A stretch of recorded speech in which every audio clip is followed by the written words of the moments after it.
built a tower made of paper and lies, stacked it high with the liar's disguise.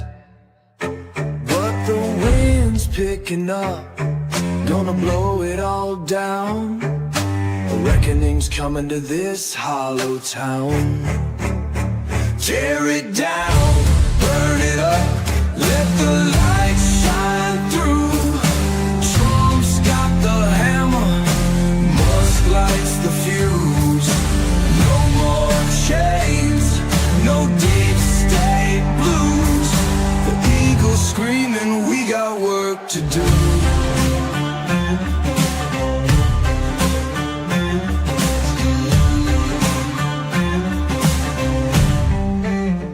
They sold our steel, they stole our land, turned the worker into a begging hand. But the wheels are turning, the fire's alive. We're taking back what's rightfully mine. Tear it down, burn it up, let the light shine through.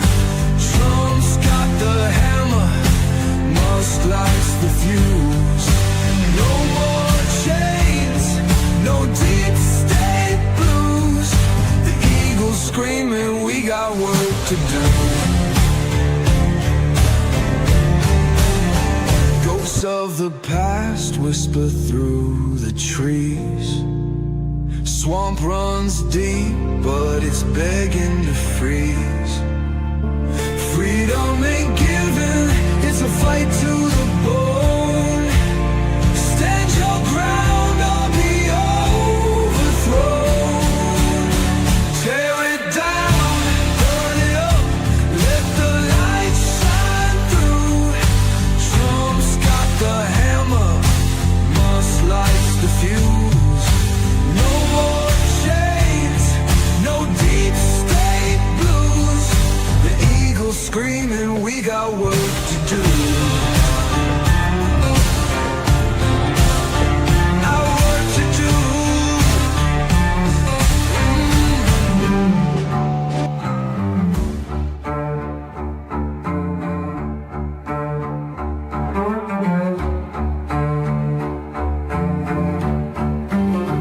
Ghosts of the past whisper through the trees.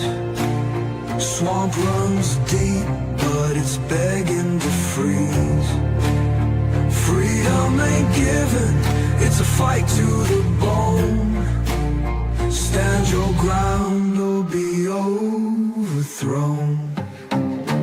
Tear it down, burn it up, let the light shine through. Trump's got the hammer, Musk lights the fuse. No more chains, no deep state blues. The eagle's screaming, we got work to do.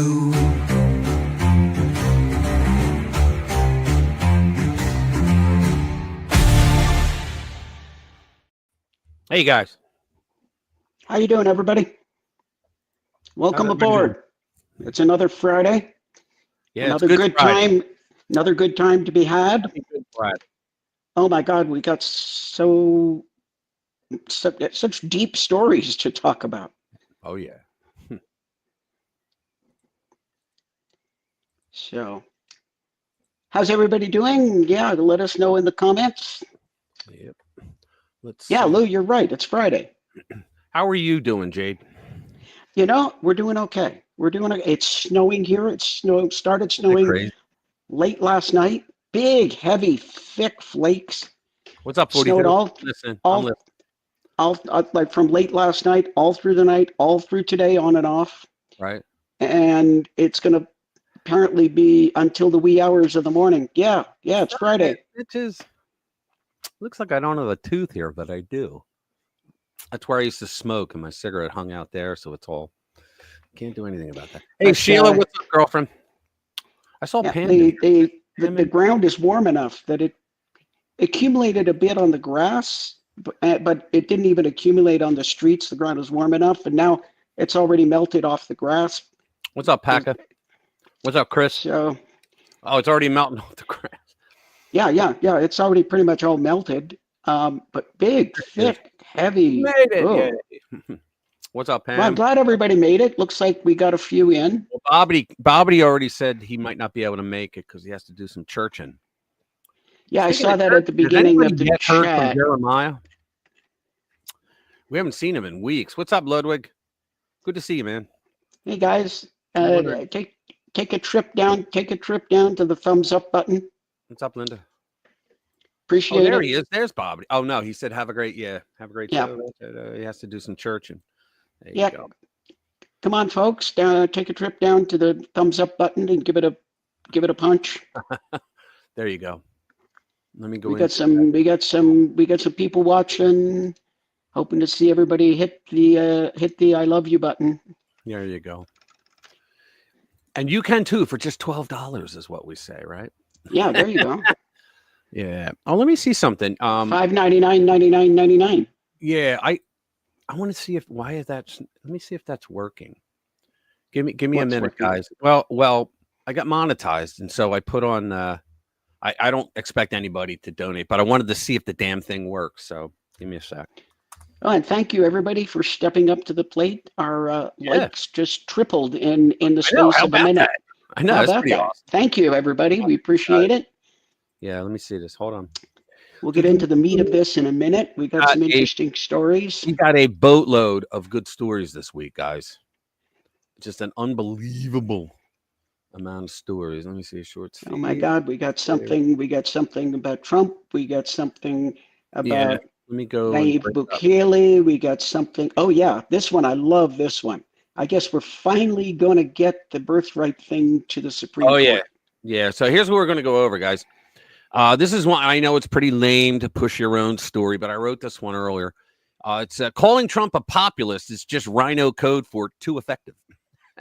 Democrats will always, it's the president of El Salvador.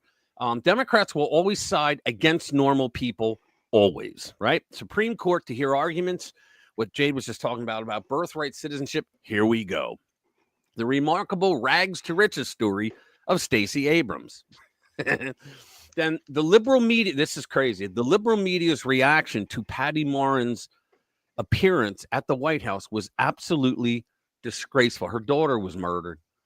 Let's see. Trump will walk away from Ukraine talks in days if Moscow and Kiev aren't serious about peace. And what Rubio's warning, and what's going on with that is they made 5 separate offers to Zelensky, and every one he said, go F yourself. He said, no, we're not doing it. I want more money.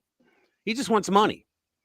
And then we have the alleged, we got a lot on this guy. I was warned not to do it, but I think it's important because this is on the guy, the MS-13 gangbanger, Kilmar Abrego Garcia.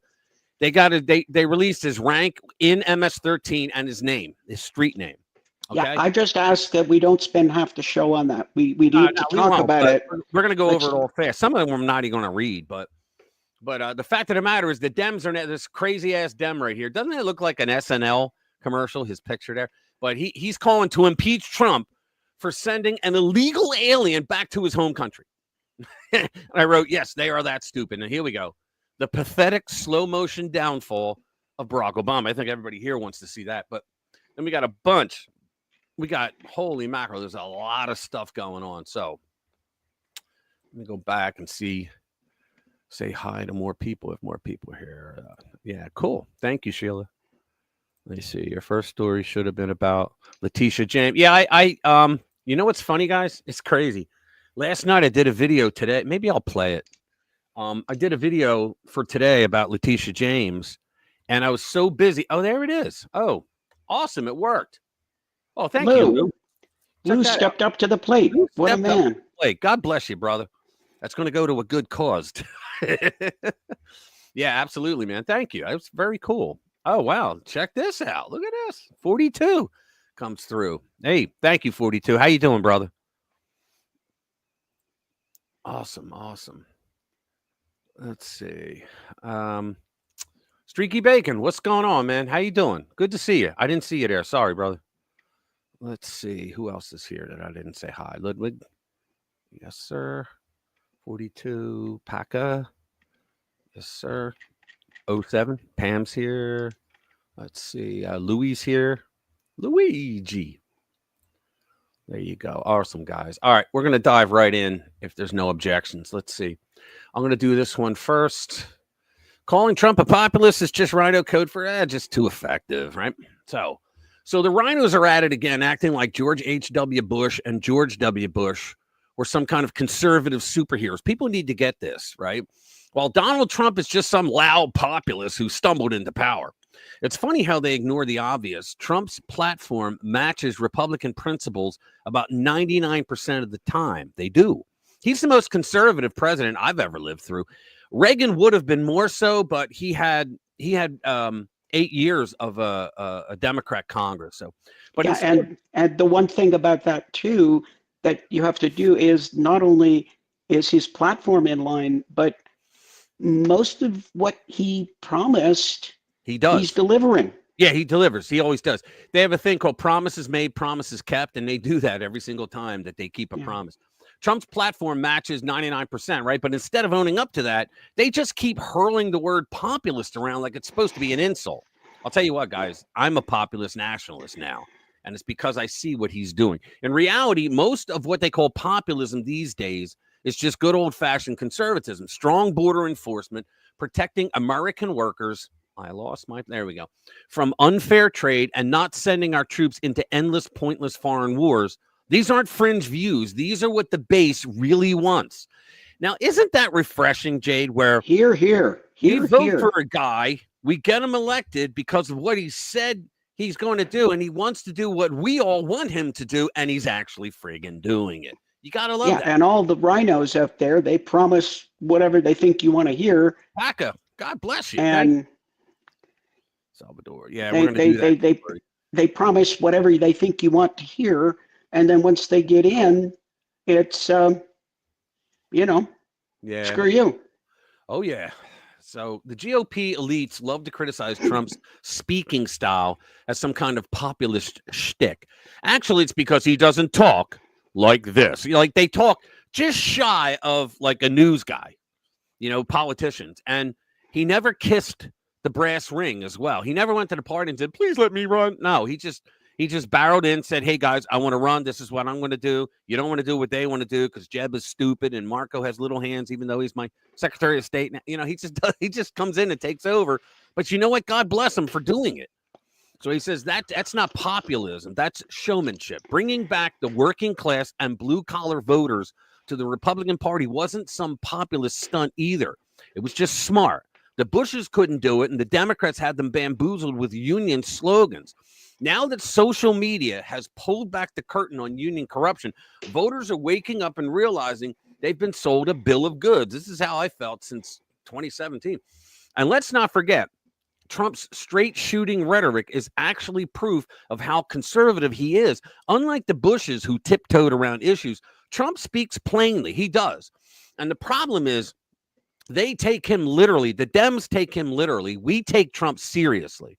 That's the thing. If he, like I always say, if he says, oh, that guy Eddie, yeah, I love him. He's the best guy in the world, the greatest man in the world, CNN would come out and say, we just did a study and he is not the greatest guy in the world. Frank is. They would literally do that shit.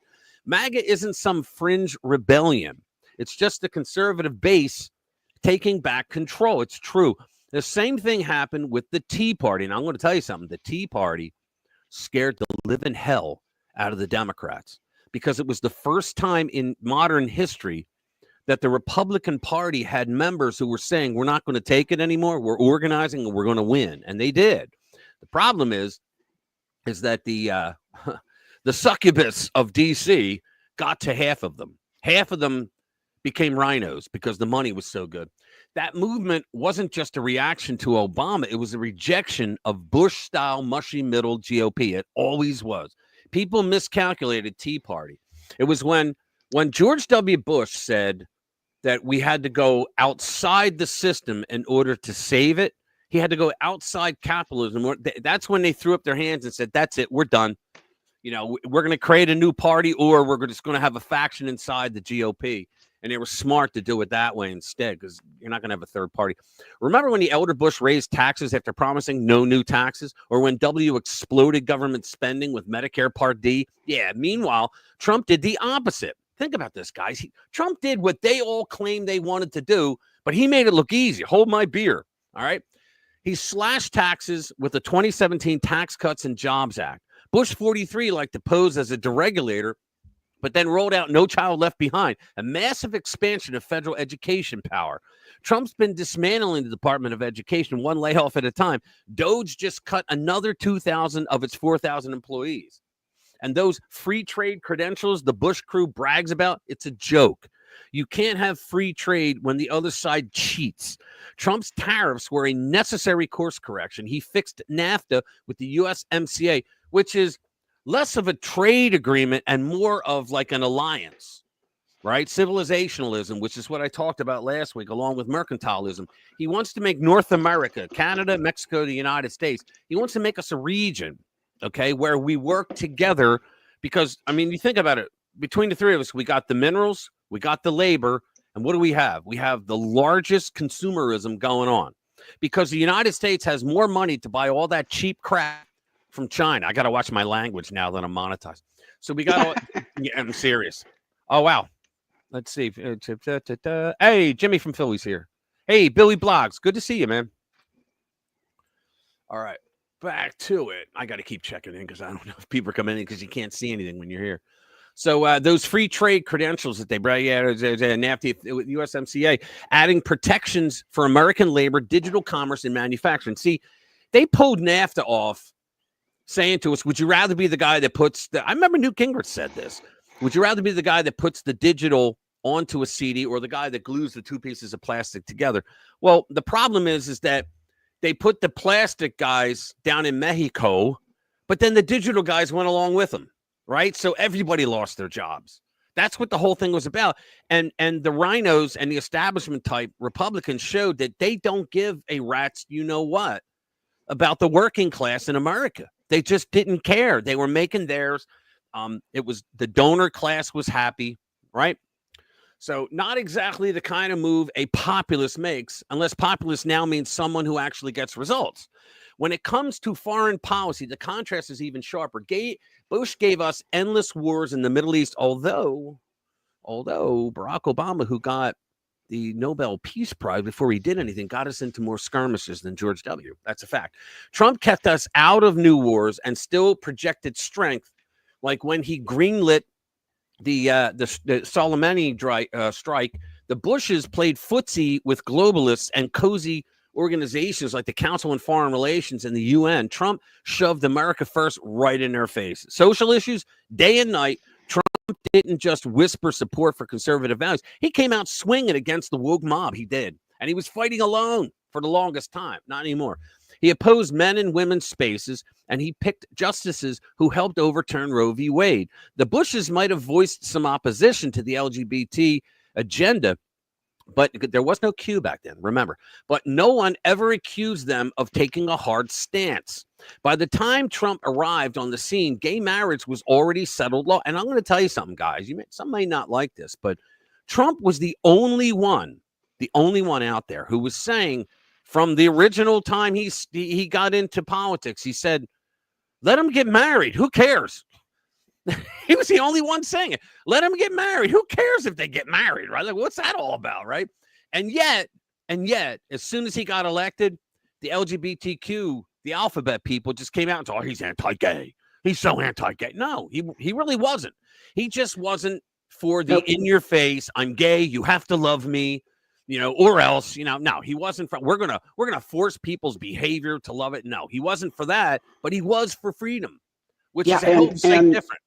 The thing is, with the LGBTQIAXYZ double plus underline, and sometimes that little curly Q over a vowel that is used in some Spanish lingo. Yeah. But what's up, Bass? Good to see you. If you are not an activist promoting their agenda, they accuse you of being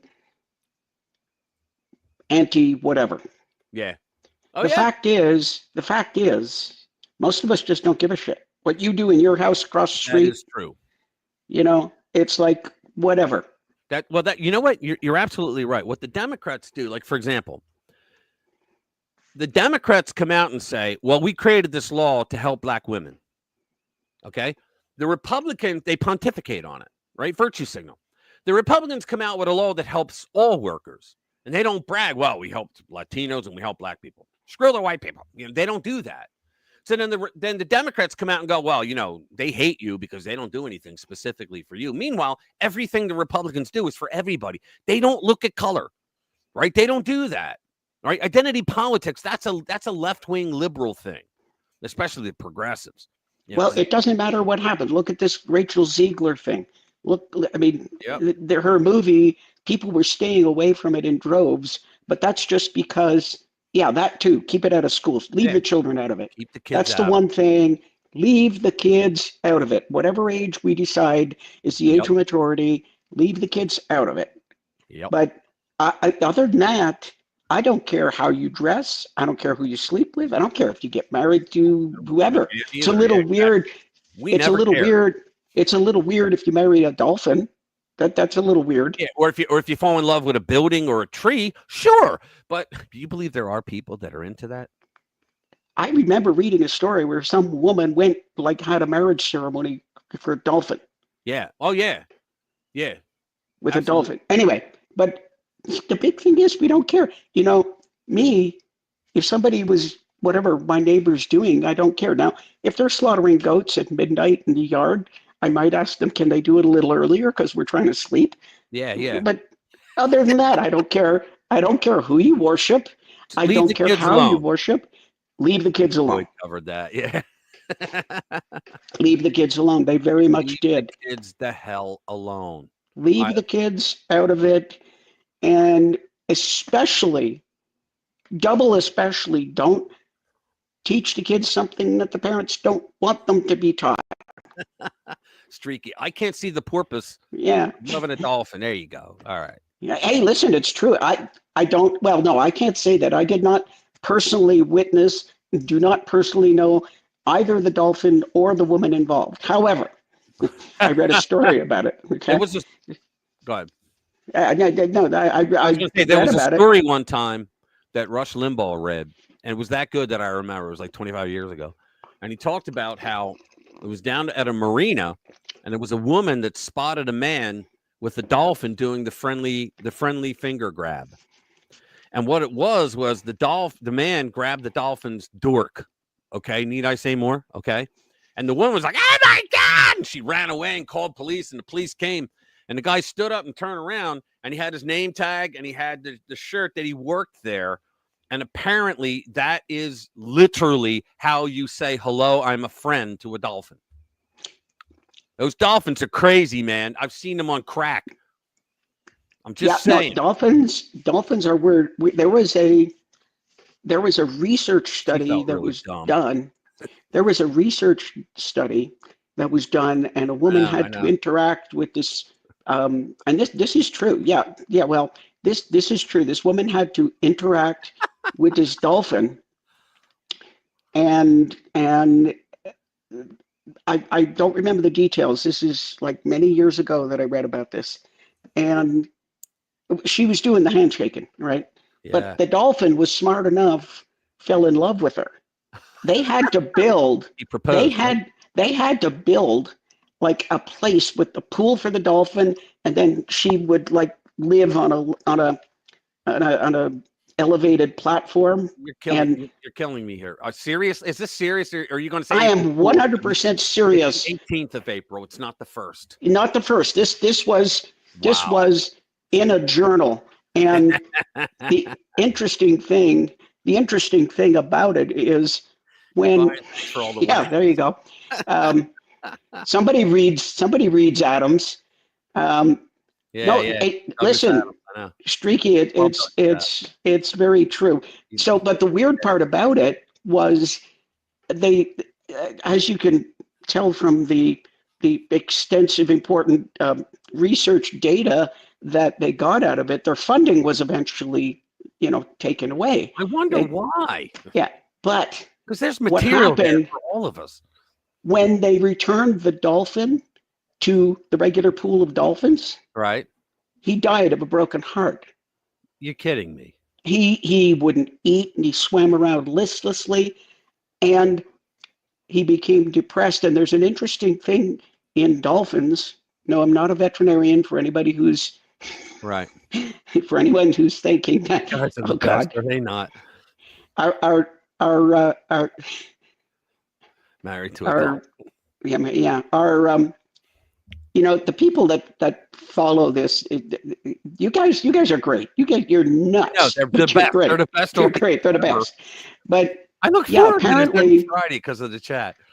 there's a thing with dolphins when they get like really depressed. We're They talking commit about suicide. They dolphins a lot just more than we are Garcia. but what they do, because dolphins don't breathe underwater. Of course, they're mammals. They Right. breathe air. So I guess what they do. He said sperm. He said sperm. Yeah. That's a middle school boy puerile prank. But apparently, what dolphins can do when they get depressed, and don't ask, please, because I don't know. I know. But apparently, Come, they will dive down and drown themselves. ooh. Oh, that's bad. Yeah, dolphins Yeah, but commit suicide. Our American liberals for years have always thought that dolphins were the most brilliant thing in the world. And they're like, if only we could understand what they're saying when they go.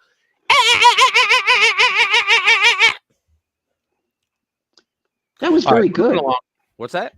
That was very good. Thank And you. by the way, they were wrong. Octopus. Now there's That's an something that's intelligent smart. animal. Yes. Now there's something that's smart. And before we go there, we're going to go to the next story. Okay. Yeah, let's do another story because we could be here. We could be on animal shit for the rest of our. All right. So let's see. The next one is Democrats will always side against normal people. Always. This is Kurt Schlichter, who's awesome, lieutenant colonel in the Army. Funny. I've read like 4 of his books so far. Very funny. Some of them are not. If you want to think carefully and see if you can come up with a single issue on which the leftist establishment sides in favor of normal Americans, just one time when they prioritize the interests of normal people over the demands of weirdos, losers, mutations, illegal aliens, pinkos, perverts, and vegans. I love how he throws vegans in there. Okay, I'll wait. By the time you get back to me, the sun will have burned out and Saturday Night Live will be funny again. I don't think there's enough time for that last one, but many people have observed that Trump is always on the 80% side of an 80-20 issues. What's surprising is how eager the left is to go all in on 20s. And I think it's because they just hate Trump. Orange man bad. They just hate Trump. So they have to take the other side. So Trump was arguing one time. He goes, look, he said, if I really want something done, I should take the opposite side and they'll go with that. There's something about the left that forces it, even against political common sense, to always take the side of the bad guys. You know what it is? I've told you, Rich, if Trump came out in favor of breathing oxygen, the left would hold their breath. They would go against oxygen. Yes, they would. They would go. They would hold their breath. Oxygen. Yeah, the American people have come out pretty clear against this weirdness, but this won't stop them. Every single time they have a choice between decent, normal American teenage girls and weird men who like to expose themselves to the same in the guise of being women themselves, the left supports the creeps every single time. And it's not just a little. It's a pagan sacrament to them. And if some dude named Phil can pretend to be Phyllis and walk into a women's locker room with the whole gang swinging. With the whole gang swinging. The left Twigs and berries. And we're not allowed to, I know. Franks and Twigs and berries. Franks and beans. And we're not allowed to talk about that, so we won't get more into it. But the left could choose to be on the side of normal Americans who would prefer not to be raped and or murdered by illegal aliens who shouldn't be here in the first place. Like, look at this a-hole Van Hollen. Careful with the R word. Careful with the R word. What R word? The R and or. You be careful with that one. That'll get you. Oh, ape ray. We can talk in Pig Latin. Do you speak Pig Latin? Of course. Okay, well, the aped ray and urdered may by illegal aliens, uhe Utenshay be earhay in the Erst Fay ace play. Should I go on? I think All you right. can get back to But the normal. establishment left. Yeah, the illegal aliens. You made me lose my. All right, think about that. They not only don't want these people gone, but they want us to bring them back. Which guys? Well, we're going to get into it when we talk about Garcia, because there's a lot there, and there's more to that story that I figured out. Who the hell am I? But I figured out that I think you guys need to think about and tell your left-wing friends. Moreover, under Biden, they were literally flying them into the country. He was going down to Central and South America, filling up planes and flying them here. Holy mackerel. That was only reasonable. We asked him to stop the illegal crossings at the border. Right. And so he flew him right in. Yeah, he just flew. Again, normal Americans have made it clear that they would prefer that illegal aliens who shouldn't be here in the first place shouldn't be here. But no, the establishment left must take the side of the third world gang members and against the citizens of America who these monsters torment. You know why?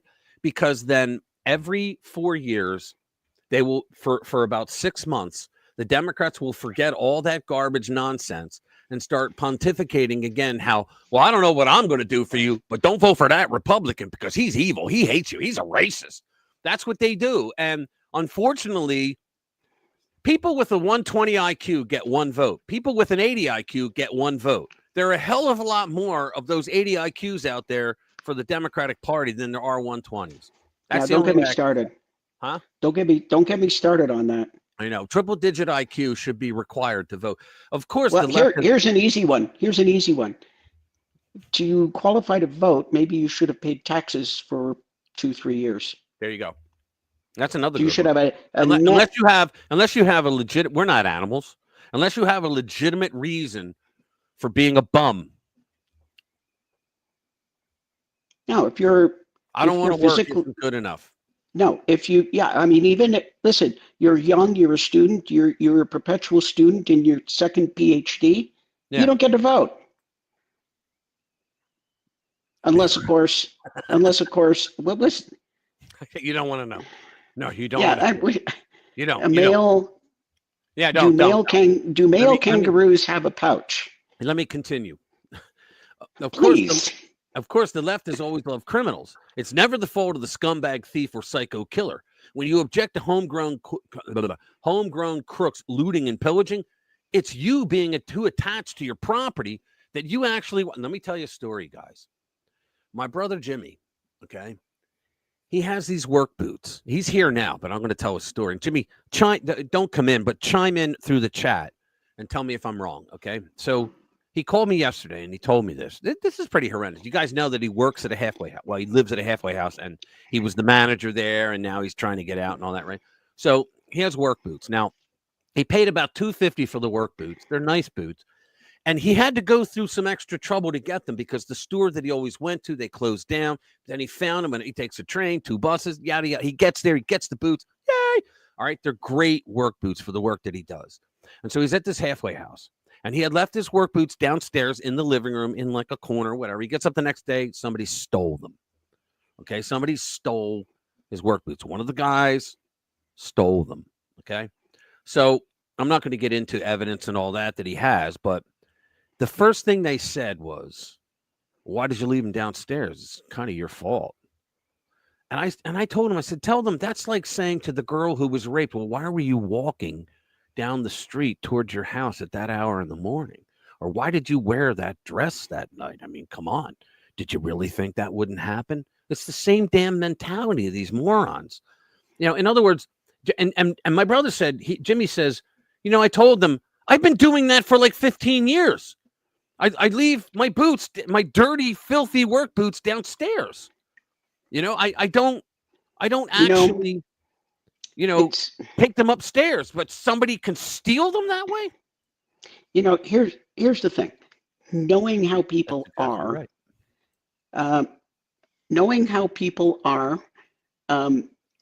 you expect that people are going to take advantage and are going to steal your stuff. That's why we lock our doors. If you're in a bad place that you could be sexually abused, that's why we tell our daughters, be careful when you go out and look behind you and don't take a drink that you haven't prepared yourself, Right. Right. It doesn't mean that we're Right. blaming the victim. I know. It doesn't mean that we're blaming the victim. The fact that we warned the girl, you shouldn't probably walk on that street with that short skirt, that's not blaming the woman. That's just saying there are things out there I that kind you of need. I kind of think it is, because we have a social pact. And the social pact says you get to live in America if you're not going to rape a woman just because she walks down the flipping street. There's a story out there, Jade, where and I have the video and I'm going to play it, where it's in Parliament in the UK, and the guy just pointed out, I think it was like, what was it, like 25,000 white women were raped, and it was like 95% of them by Muslim men. I think the number was 250,000 over 10 Was it years. 250? Okay. Over 10 years. And it was like 90% 90% were Muslims. And when the guy finally said that part, you heard murmur, oh, come on, you can't say that. Well, that's exactly why you have 90% Muslim men raping women, because you don't do anything to stop them from behaving not like a Brit. Yeah, you move to England, you act like you're a Brit. I'm sorry, am I wrong?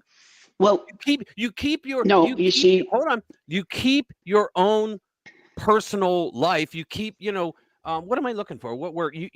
Your nationality. You keep that in your family, and you could do it out, but you try to assimilate to become part of the country that was kind enough to let you live there.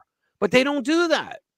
No, you see, a lot of people in general will take the best advantage of things for themselves. What's up, Cyber Now, Billy?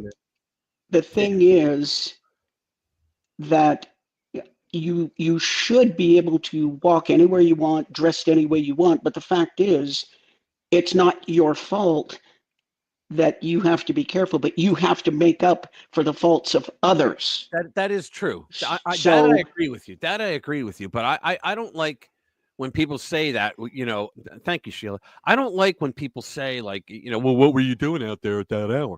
Well, what business is that of anything to do here? What?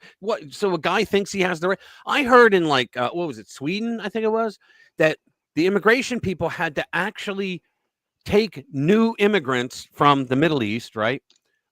Military age young men, and had to bring them into classes and tell them, look, it's not okay to rape women here. And they're like, what are you talking about? What kind of land is this? I can't rape a woman. They had to literally train them and teach them.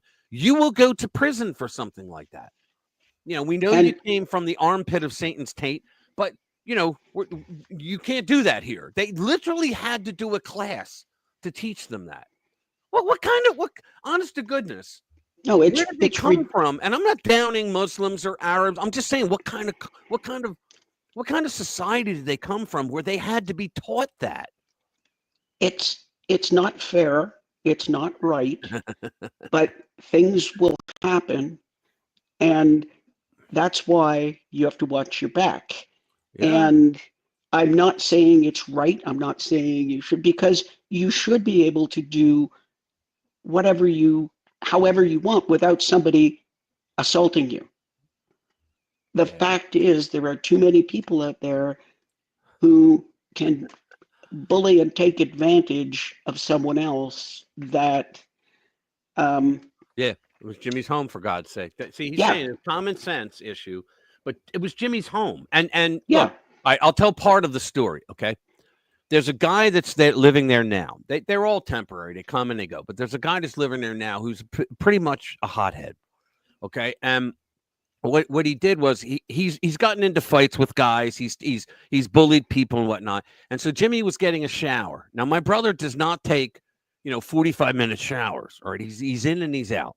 So he's in getting a shower, and he hears this pounding on the door. And he goes, wait a minute, I'll be right. And so he can hear the guy going back and forth, like yelling, screaming, and all. And he finally opens the door and he goes, what the fuck is your problem? All right. And the guy's like, you got to give somebody else a chance to get in. He's like, I'm getting a shower after work. Now he's like, do you mind? And so in the end, he found out that when he got into an argument with these other two guys, he took the two guys' stuff and threw it like all over the place. Like that's him. So common sense dictates, because Jimmy outside in the alleyway found one of the boots. Okay. So common sense dictates that this guy tried to throw them up on the roof just to screw my brother over, and one of them didn't go. And he thought it did, but it didn't. So there's one boot there. And and I don't know if he went up on the roof to find the other one or not. But I told him, I said, Jim, you really want to mess with him? Do you have a friend who's a detective? Because the regular cops won't do this for you. But get some fingerprints on it and print the guy. Because that's larceny. It's not grand larceny, but it's larceny. $250 boots, right? So he tried to steal them. Well, he did steal them, and then he tried to damage them. Put the guy through hell. The guy put you through hell. Put the guy through hell. Make the process the punishment like lefties do. No, but Jimmy could tell you a different story that's much worse. Anyway, let's We don't want to hear that one. All right, ready? Of course, well, we did that side. They always side with those who wish us ill, both here and abroad. They actively want defender of the West Israel to lose even after Hamas murdered Americans and still holds one of us hostage. Kamala Harris would not pick a smart choice, Jewish Josh Shapiro, over a weak, neurotic, post-Christian mediocrity Femi Stolen Valor, because she did not want to alienate the active supporters of Hamas, the Palestinian nut jobs that are going all over our campuses, who make up a substantial chunk of the Democrat coalition. It's true. They boxed themselves into a corner, guys. Look at what they did it all for votes, because they figured votes were power. But look what happened to them. Look at what's happening in El Salvador. It once had the highest murder rate in the world. It was the most unsafe place in the world. Now it's one of the safest. That was normal people being butchered by gang members. And then their new president came in. This guy, I love this guy. He came in, grabbed all the gang members, stuck them in a giant prison, and the murder rate dropped by about 90%. That's the lives of normal people being saved. This guy will be reelected. That's countless robberies. And you know what? If Trump did that, they'd be against Trump and arguing for the murderers. No doubt in my mind. And they'd find a way. They would find a way. What the left wants? It wants those criminals back out on the street again. Now, how do we know that? Because all these Soros-funded DAs that got elected, they cut their bail. They cut bail for a lot of crimes that you would think, well, it's not a violent crime. Yeah, but when you steal stuff from somebody's store, I'm not talking, a Walmart. I'm talking you put your whole life into a store, right? You don't make a ton of money running like like any kind of store, like 7-Eleven or something, like a store like that, right? If you make $250 a year, great. That's good, but it's your business, right? You worked hard. You hired people. You employed people. You paid your bills. You made payroll, right? And you have some a-holes coming in and stealing from you left and right because you have a district attorney who swore to uphold the laws of his jurisdiction, right? And he's not going to? Come on. He's not going to charge, and they did it because they thought that would give them power. They thought that the rogue element, the darker side, the underbelly of the city would vote for them. They'd come out and vote. They probably sat around and said, who doesn't vote? Well, the crack addicts, we got to help the crack addicts then. Let's get them crack. This is how they think. It's unreal. We saw the same thing with the border, too. We were told by the left and by spineless collaborators like James Langford that we were helpless and that we needed a whole bunch of new laws to shut down the border. Yeah, Biden said, I'm just waiting for the Congress to do something. For goodness sake, Donald Trump on day one shut the border down. He didn't have to wait for Congress because he already had the authority to do so. The Congress already gave a president that right. Goodness, was it back in the 1800s? And we've been getting better at it since. Biden just ignored all those laws. And you know what? Look, his brain became warm diarrhea throughout his 4 years. Okay. So his people, his handlers probably told him, well, look, just tell them you got to wait for Congress because you can't do anything, Mr. President. Well, Congress. And so he's out there pontificating that, not knowing, well, he doesn't know much of anything. The laws they offered would have, in fact, opened the border forever. Donald Trump came in and simply shut the border down. It's now closed. The immigration crisis, in terms of third world peasants flowing in, I call them paupers because a pauper is somebody who's so poor that they have no idea how to get out of it. And that's what these people are. Has ended. Of course, the establishment left is doing everything it can to prevent Trump from reversing the flow of third world peasants, because they did that for power. Because that asswipe, John Roberts, Chief Justice of the United States, John Roberts, allowed the Democrats in the census to count illegal aliens. And there's a lot more to it than just bringing them in and voting for them. It's like the census, the amount of people that you have in your state, in your city, right? That's how they base that on getting your grants from the federal government or from the state. If it's a city, you get it from the state. If it's a state, you get it from the feds. It's based on the number of people that are there. If you can count illegals, like in California, what is it, like a third of their people were illegals the day that Reagan allowed the amnesty to go through, and then the Democrats screwed him and didn't follow through with their promise, right? Well, it's not only that either. They want to get their power back by getting back those congressional seats that they lost, because they treat people so poorly that they leave for the freedom of red states. I understand a lot. I just tell people, just get the hell out. I understand a lot of people are like, no, I got family here. You know, I've been here all my life. My little section isn't bad. I get it. And I would hate to have to make that choice too. But damn, living in California, Illinois, like Chicago, New York, New Jersey. Oh, I shudder. How about the terrorist sympathizers who come to our country on a visa and support concepts like eradicating Western civilization, like that young kid did, that the Democrats immediately started fighting for to free him? He went on campuses with the Palestinian folks and started screaming that we got to get rid of Western civilization. It's like, you were here on a student visa because we allowed you to come in and study at one of our prestigious schools, and then you go and do that, and you wonder why you're thrown out. One might expect the establishment left does not want to be eradicated, but it seems to think that it will be an exception. Yeah, that's the funny thing. When it comes down to brass tacks and the revolution actually happens, the libnuts would be the first ones they execute, that they would line up against the wall. Politically, how do you side with folks who literally announce they want to murder all of your countrymen? Look, I'm no political expert. I think he is, though. I've read a lot of his stuff. Look, I'm no political expert, but I would think that that's a poor strategy. The Dems' whopping 27% approval rating supports my contention. Hemorrhoids poll higher.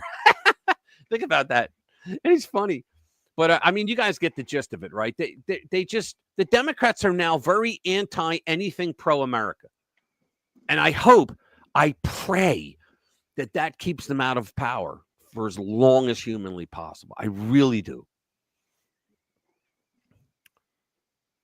Yeah, the best thing that happened in November was that conservatives realized that we were not alone.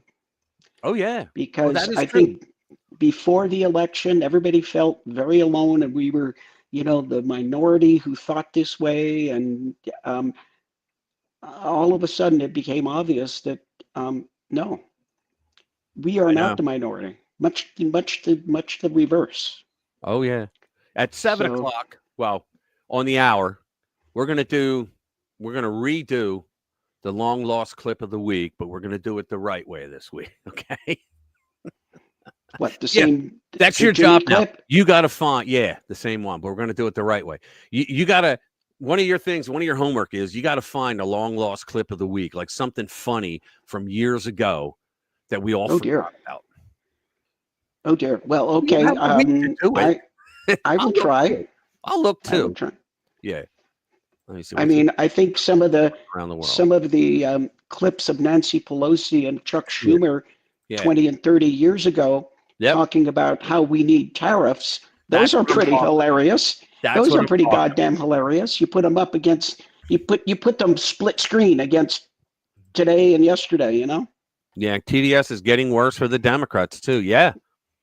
No, right. we're seeing cases of level 11 TDS in the wild. What? I usually disagree with you and I lowball it, but I'm agreeing with you on this one. Level 11. Yeah, I think we've seen in the wild. I think we're up to level 11 of TDS. Go to 11 when I need that extra push, that extra kick. All right, next story.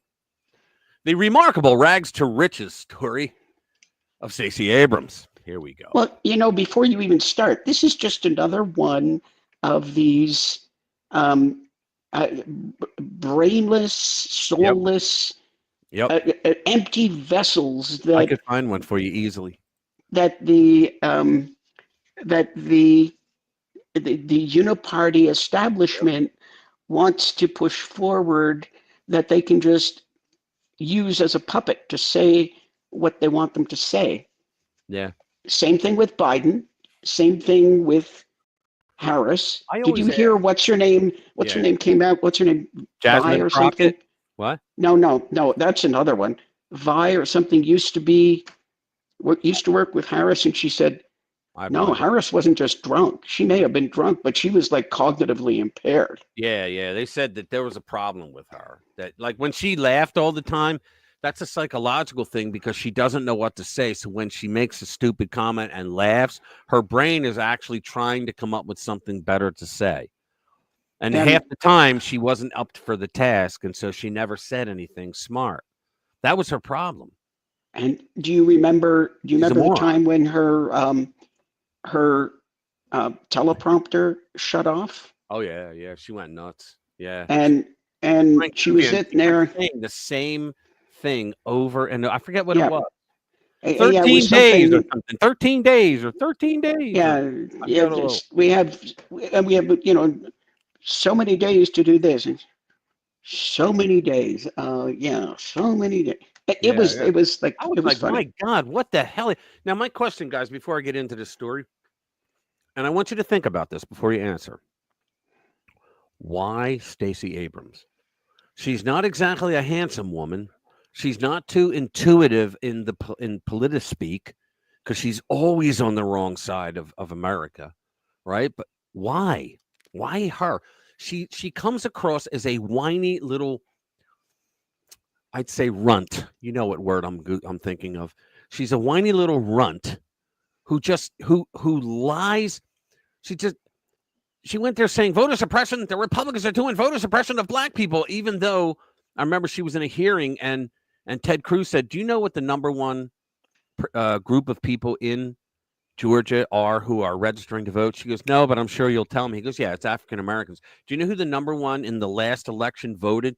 She goes, again, no, but I'm sure you'll tell me. And he goes, yeah, it was black people. He goes, so do you still stand by that there is voter suppression?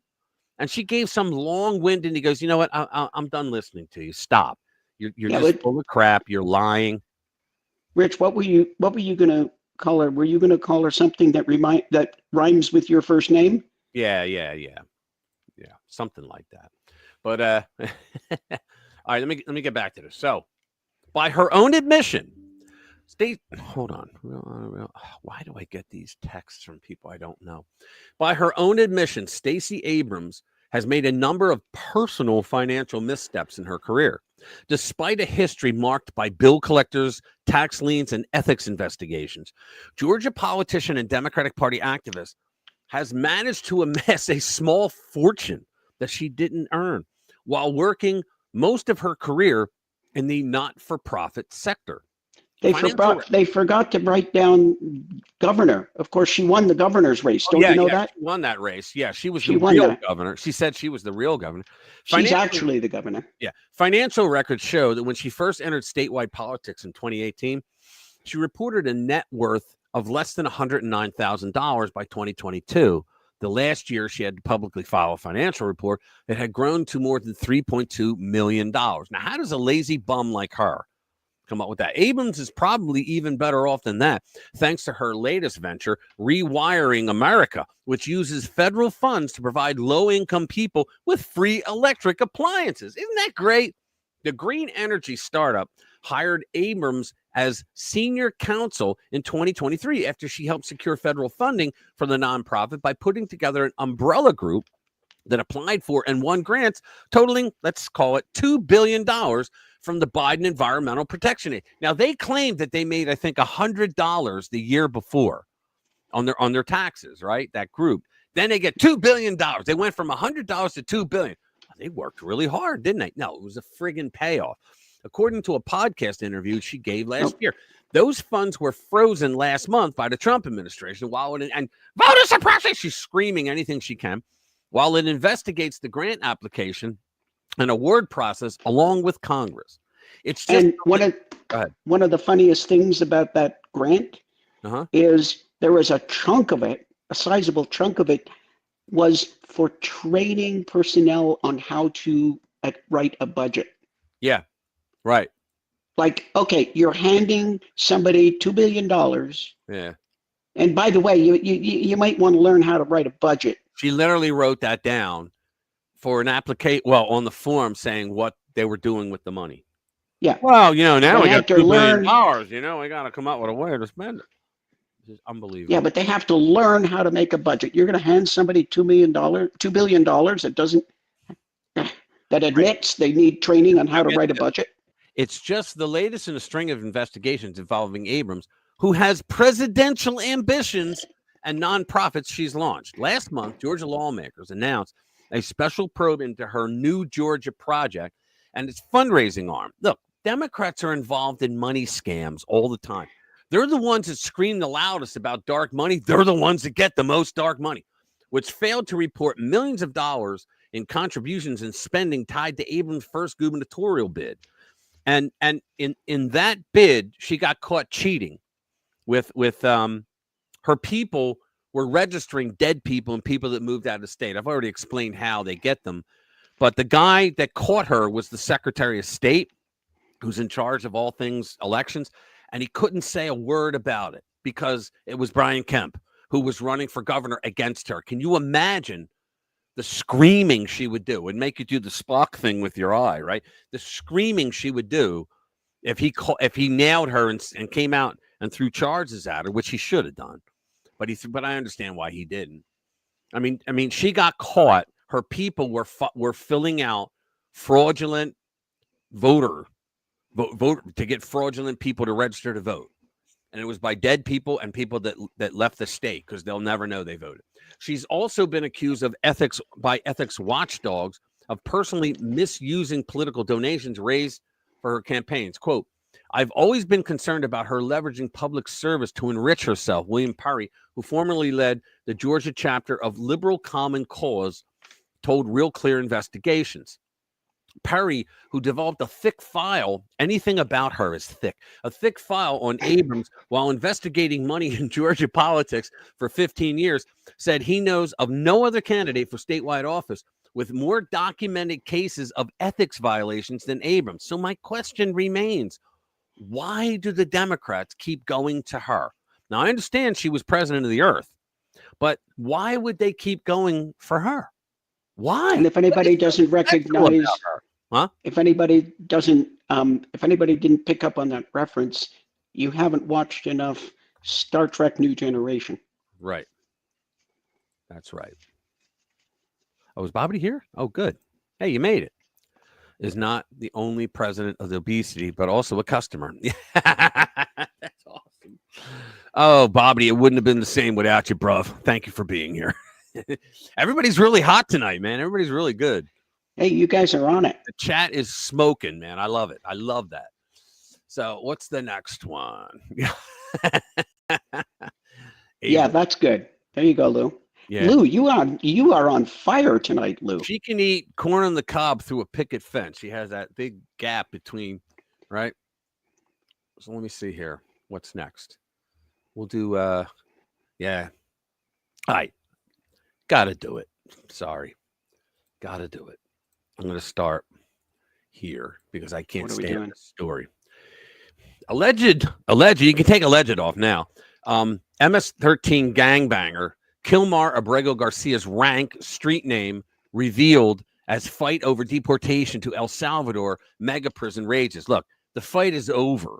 Okay, he's there. He ain't coming back. President of El Salvador said with Trump sitting next to him, there's no way. He goes, you're asking to the reporter, he goes, you're asking me to smuggle one of my people into the United States. I'm not doing that. Oh, no, the judge said you have to bring him back. No, he didn't. The judge did not. See, there's so many lies that are being told about this prick. They're saying that, well, the Supreme Court, like I just heard today in a live stream, and I called him a liar, but this Van Hollen, right?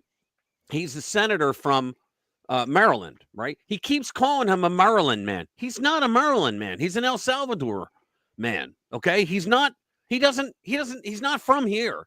He's not a citizen. He doesn't have rights. He said, well, we got to bring constitutional rights. He doesn't have constitutional rights. And this is what I wanted to talk about. The Democrats, I think the reason why they're pushing this idiotic case this way, they're claiming that, like he says, well, the Supreme Court voted 9-0 that they have to bring him back. That's not what the Supreme Court said. The Supreme Court said facilitate if the other country, El Salvador, allows him to leave, that they have to facilitate. But here's the problem. We don't have to let an illegal alien into the country. All right?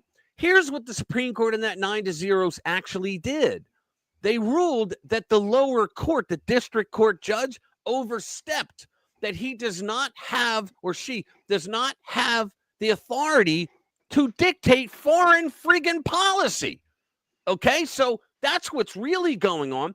But what the Democrats are trying to do right now is to conflate legal immigration with illegal immigration. So he's calling him an immigrant, not an illegal immigrant. He's calling him a Maryland man, which means he's an American, and he's saying he has constitutional rights. No, he does not. So there we go. And they say he was wrongly deported. They're still reporting this. New York Post. I got to write to them. No, he was not wrongly. Nobody was wrongly deported. In fact, I should really play my video. Well, actually, let me throw something in there, because one of the reasons they're saying that is because a lawyer from the DOJ said that.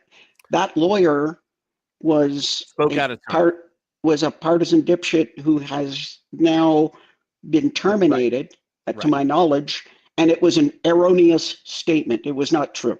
Right. And let me get to the part, because it was, what's his name? Stephen Miller actually came out with a brilliant response on this. So let's see. Where is it? There he is. Hold on. Let me get to it, right to the spot. So in this spot right now, Stephen Miller actually destroys the left's argument, but no news is actually playing it. So I'm just going to bring that up right now. And I don't even have to read that story.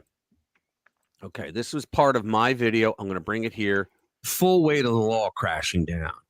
This video is 3 minutes long, but please watch every minute of it, because Miller gives a masterclass on our immigration laws and international law to a reporter who doesn't sound like she has a triple-digit IQ.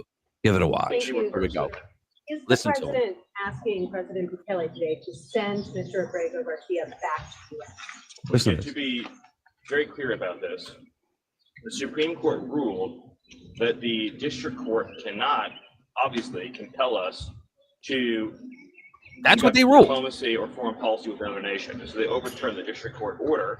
They said very clearly that the district court, it was actually a unanimous ruling, overreached in that ruling. I'm not going to reveal any head of state conversations or conversations at the State Department or the lower level. But the important point that we all agree on is that he's an El Salvadorian. That is his country of nativity and citizenship. He said his country of nativity and citizenship. That means that he has that his jurisdiction is El Salvador, not the United States, subject to the jurisdiction thereof. He's an illegal alien in the United States. He has no lawful right to be here. No lawful right to be here. He's making points here, guys, that this Van Hollen is just lying through his teeth. Issued a final order of removal from this country. You hear that? He was issued a final order of removal. Boy, I look tired there. He was issued a final order of removal. They say he was abducted and he was shipped back. No, he was deported. A judge gave a final order of removal, which meant it's over.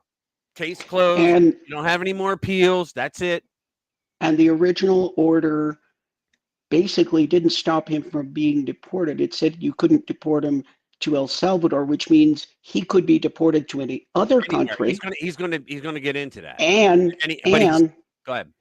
And the fact that he is now documented to be MS-13. MS-13 has been declared a terrorist organization. Right. The deportation hold orders have no effect. Right, exactly. He's going to point all this out. Let him point it out. But now I forget what I was going to say. Damn you. No, I forget what I'm having a Prevagen moment. Run the tape. Yeah, I might as well. And so, how can they argue that he was abducted? He was issued a final order. I should have let him tell that he us. was going to be deported. They did everything according to the law. it's up to El Salvador and to the government and the people of El Salvador what the fate of their own citizens is. We can't extradite citizens of foreign countries to our country. You hear what he's saying? We can't extradite citizens of foreign countries to our country without their government saying, okay, because if he's wanted for murder in the United States, we can't just say we're going to take him. We can't. We have to ask that government, no matter what government, we have to ask them, hey, can we have him? That's why they say that's why they're telling all the Democrats, move to a country that doesn't have an extradition treaty. Extradite, extradition, they don't get it. Over the objection of those countries. Obviously, to do that would Gross be violation. A monstrous violation of international law. We can't go into other countries and kidnap their citizens and then take them back into our country. And this reporter has no clue what he just said. I can guarantee it. Exactly what Van Hollen is arguing for. To But El you Salvador can and ask their them own. to send him back, right? You can ask them to send him back. I mean, listen to this shit. This reporter, double-digit IQ, is actually advocating for an MS-13 illegal alien to come back after he was deported and he's in a mega prison. Why is he in a mega prison? Like, if he was just an illegal alien here and they sent him back home, they're not going to put him in prison if he didn't do anything wrong, right? Right? Because they know he's MS-13. But it's their own citizen, right? So remember, this whole entire conversation has been wrong from the beginning because nobody was mistakenly deported anyway. That's like the big fact that most of you have gotten wrong. No one was mistakenly sent anywhere. The only mistake that was made is a lawyer put an incorrect line in a legal filing and they've since been relieved of duty. And they've been trying to say, well, because of that line that he put in there, oh, no, you got to cancel this whole thing and start over. That's what I say. He is El Salvadorian. He is an illegal alien. He was deported to El Salvador. I would welcome anyone here to tell me what country they think we should be sending El Salvadorian illegal aliens to. Didn't the judge order that he not be deported to El Salvador 5 years ago? So what you're referring to is an immigration judge. So that's Article This is important, guys, because most people don't know that. He said that's an immigration judge. 2, not Article 3. Now, what did he mean by that? I've talked about this before.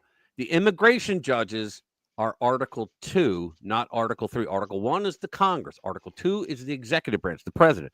Article 3 is the judiciary. Immigration judges are not in the judiciary. They're judges, but they work for the president of the United States. They're in Article 2.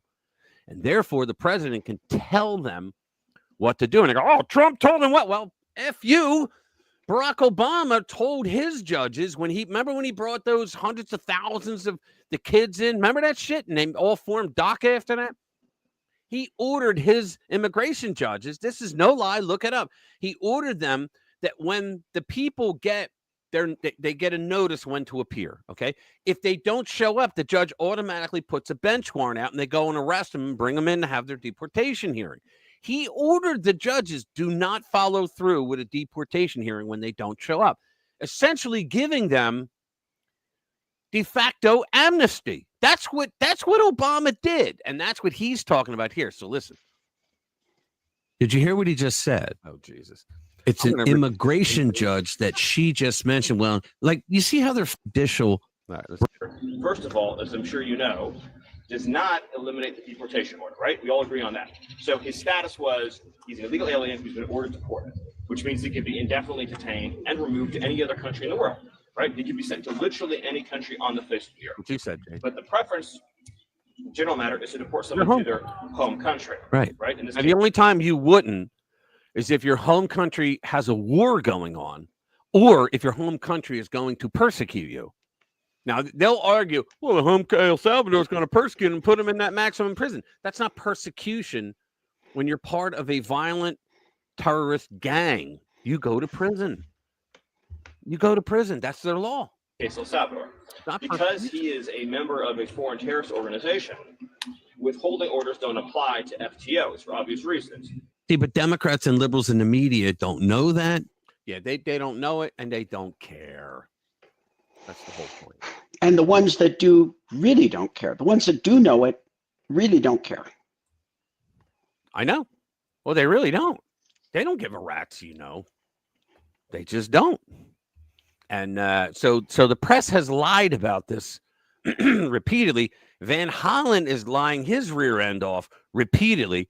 They said, and then he goes, Pam Bondi said that they will send a plane for him. No, Pam Bondi said if the government of El Salvador says that they will release him from custody and that he can come back here, we'll send him a plane, because SCOTUS said if that happens, you have to facilitate it because you flew him down there. Now, I don't think SCOTUS was right in saying that, because he was deported legally.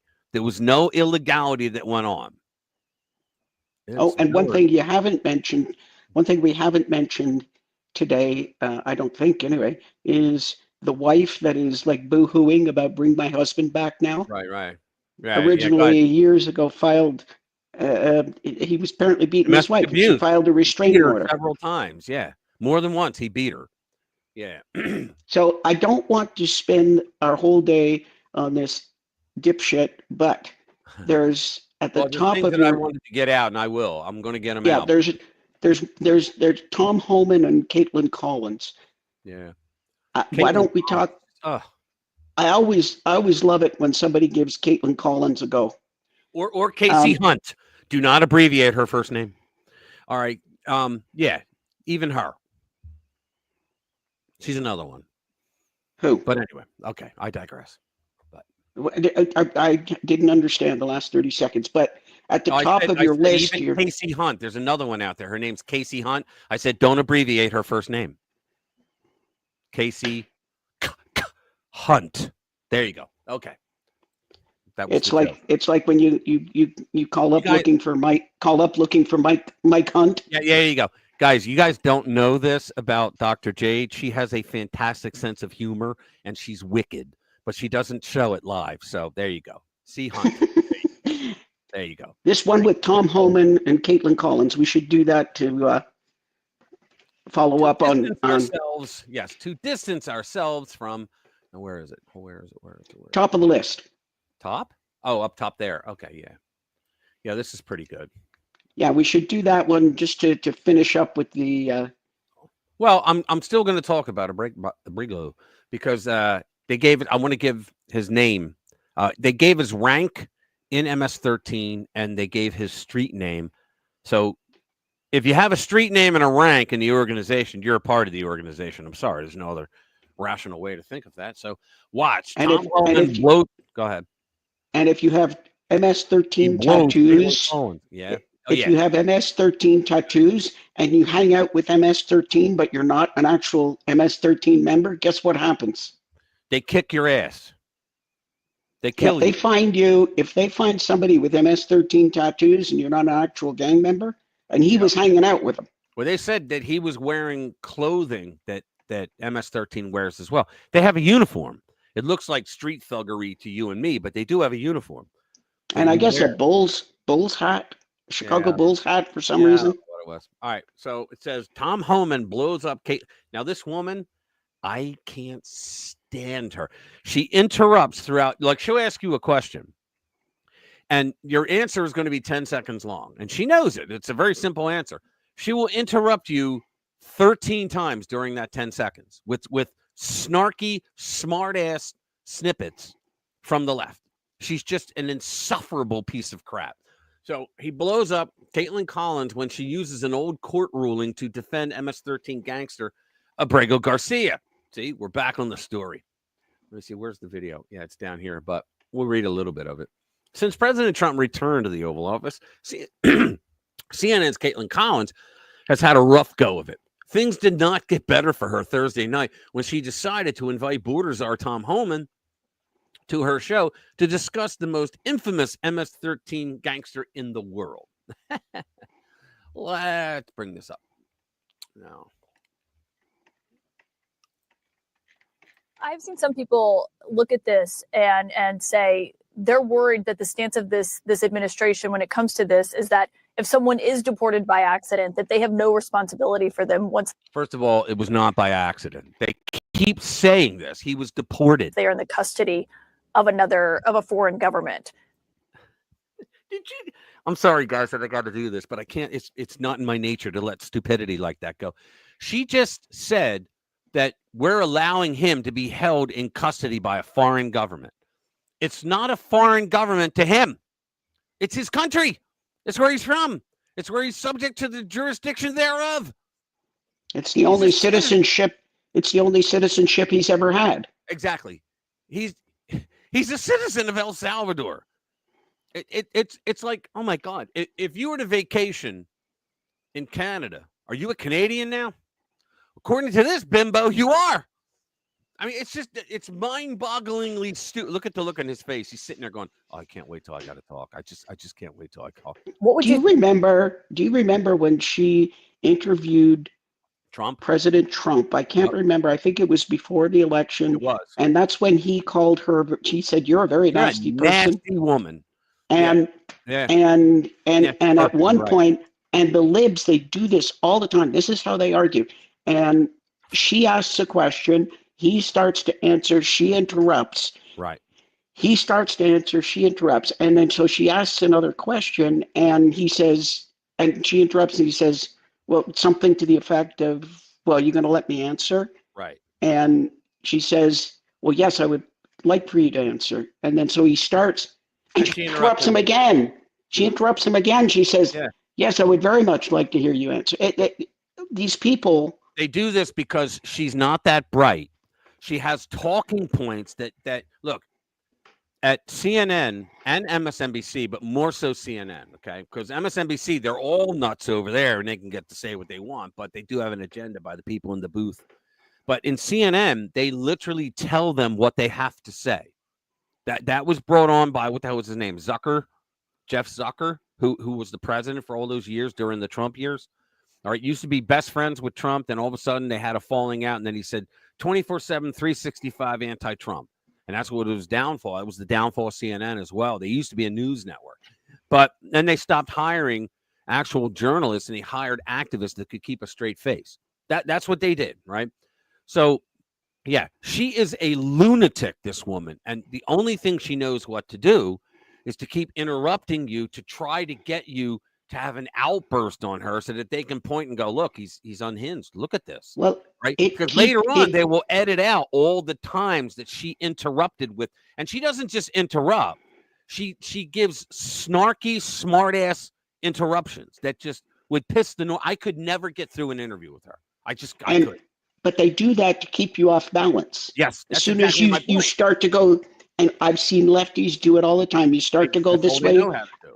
As soon they ask you a question, as soon as you start to answer that they can tell you know something about it, jump in and change it and redirect just to keep you off balance. So what do you think of X, Y, and Z, PDQ 1, 2, 3? And then when you start to answer, that's not true. It's like, well, wait a minute. You just asked me what I think about it. Will you let me get the thought out? Yeah, but then they'll argue. And you know what? I would be like, well, this is now you know why Limbaugh, Hannity, Will Count, none of them do interviews anymore because they were like, you know what? I'm tired of it.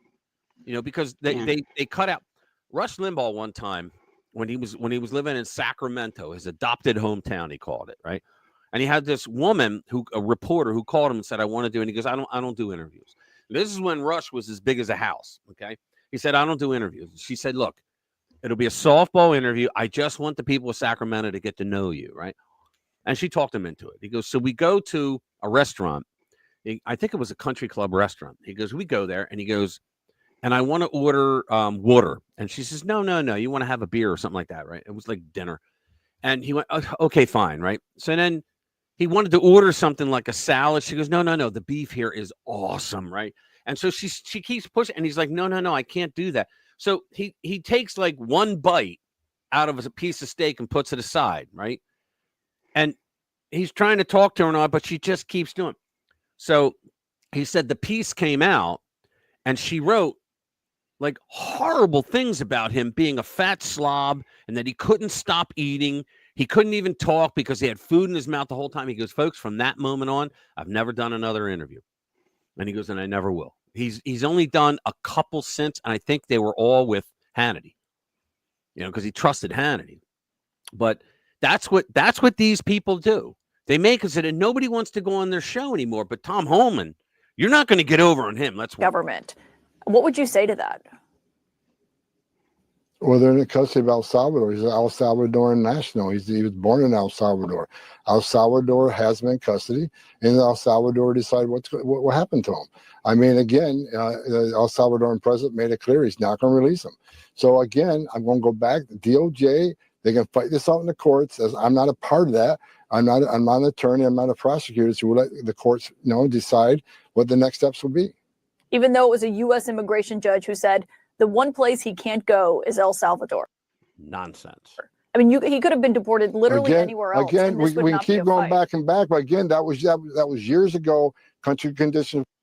It was 2019, guys, because the country back then. Look, there was a group back then. I forget the name of it, but the group no longer exists. It was a rival gang of MS-13. Okay, so why would a guy who's not an MS-13 be worried about a group that's against MS-13? So the point that was made was that group no longer exists. You know why? Why? Because this new president threw all their asses in prison. Okay, 90% safer in El Salvador now. He threw them all. The gang does not exist anymore. So there's no that whole reasoning of that court ruling in 2019. When it was vacated, it went away because that group. No, the whole thing was because of that group. Okay, so that's why he went back to El Salvador. That's the whole reason. She doesn't know that. We're different. That gang no longer exists in El Salvador. He had been designated a terrorist since that time. Two different. Oh, and there were two different courts. He's going to say this. There's two different courts. One was an immigration court. Another one was an appellate court that ruled that he was in the United States illegally. She will not admit. Federal judges said he's an MS-13 member. A police department said he's an MS-13 member. ICE data shows he's an MS-13 member. El Salvador says he's an. Do you see the look on her face? It's going from like now she's like, uh-oh, he's got me because he won't stop. MS-13 member. As you know, MS-13 been designated terrorist. The case has the facts of the case have changed since that first decision. So again, I'll leave it up to the DOJ to argue that case in court, but that is where I stand, and that's my belief. Thank you, sir. May I have another? Thank you, sir. May I have another? Yes. Yeah. Look at her blinking. Yeah. She just. I know. I love him too, Lou. I really do.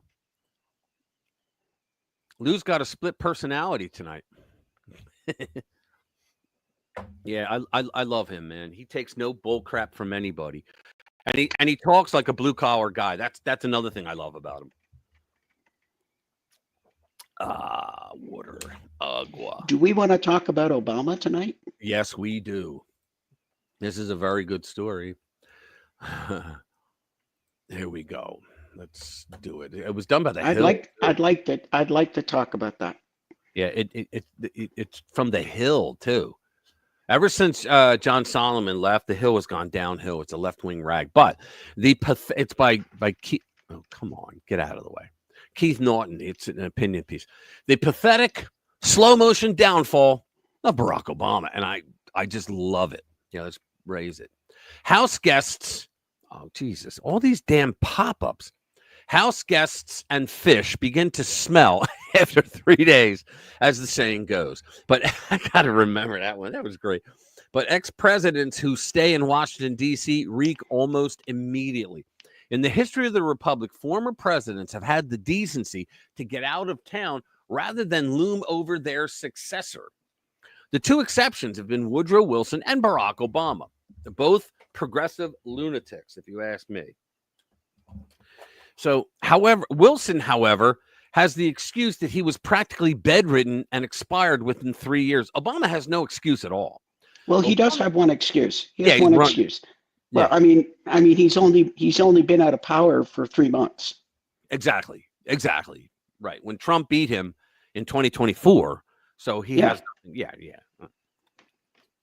You see where I'm going with this, folks. People don't get the irony. I think everybody here does. We have a smart audience. Obama cannot stand being out of the spotlight. During his second term, instead of focusing on building the Democratic Party, he created his own political organization. This is true.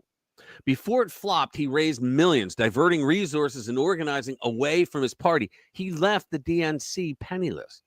This is a supposed political genius, yet his decisions opened a path to victory for Trump. It's exactly correct. Obama will not and cannot come to grips with this fact, even to this day. Trump was elected by disaffected Obama voters. So it was Obama and his behavior, his sliminess, that helped Trump get elected. Plus the fact that the DNC allowed Hillary to buy her way in, because he left them penniless. And so she went to the DNC and said, if you guarantee me the nomination, I'll pay for all your through her money laundering thing, the Clinton Foundation. I'll pay for all of your races, all of the members of the party having to run. They'll pay for their campaigns. That's what they did. When you compare the 2012 and 2016 exit polls and county by county results, what stands out are defection and disaffection. Defection of Obama voters to Trump and disaffection toward Obama's chosen successor, Hillary Clinton. Now, how can you say that Obama voters defected to Trump? Because there were a lot of Obama voters who would have been, let's say, they were moderate Democrats, not the lunatics, crazy, toys in the attic, back guano crazy, lib nuts. And then there were some rhino establishment types who were not evil. They used to exist, believe it or not. And so they voted for him because they didn't want to be called racist. So they voted for the first black president. Okay. They soon learned of their mistakes. Okay. So they're the ones that went over to Trump because they said, look, Hillary Clinton's just a mean criminal and she's a creep. So that literally did happen. And that's why Trump was always underpolled. And here's another piece. I'm sorry, I'm going to digress. There was another piece. There was a poll demographic that they never counted in 2016, and they tried to count in 2020, but they didn't. But what do you think it was, Jay? What was the demographic they never thought about? The demographic that they never thought about in 2016. That all went for Trump. Every last one of them went for Trump. I'll tell you, it was people who never voted in their life. How do you poll people who never voted in their life? You don't have their phone number. You don't have their email. You don't have anything. How do you poll them? You have no idea who they are. And all those so many. That's an interesting statement. That's an interesting statement because apparently the youngest generation who are just now getting to voting age are the most conservative in generations. In years since 2000. And the funny thing about Obama and Hillary is that everybody knew Hillary was going to win. It was, right. I mean, it was just, that was it. Hillary was going to win. Yeah. I mean, Hillary was literally in the White House choosing the paint colors and the curtains. Yep. Before the election. And I remember on election night, I remember it was Hillary, Bill, and Chelsea, and they were the only ones in the room practically. And it was a big room, red carpet, the whole 9 yards. And it was like a back room, but they were there, and there was a camera on them. And Bill was saying something to Hillary, and she was talking to him too, back to him. You saw her back of the head and him on the front. And then they jumped up and down because they're like, you won. You actually won. They thought that she won after 8 o'clock, when everybody's polls on the East Coast ended. They thought that she won. And it was like, oh. And she was so of course she won like New York. And, and all the Northeast. Yeah, all the places that didn't have voter ID, like Kamala. Yeah. Right. But I just thought that was so funny. They're like jumping up there. We won. You did it. Like you could see him saying, "You did it. You did it. You're the president." She was like, "Of course I did." Yeah, of course I did. And okay, what was I going to say? I had something to say there. You have Sometimer's disease. That's what. Yeah. Let me finish this. And you. The really, really sad thing about the whole thing is that she didn't listen to anybody. She had a built-in advisor. Built-in, somebody who had done it twice before. Yeah, her successfully. Husband. She didn't listen to him. And she didn't listen to him. Instead, she sent him out to make apologies. You know why, though?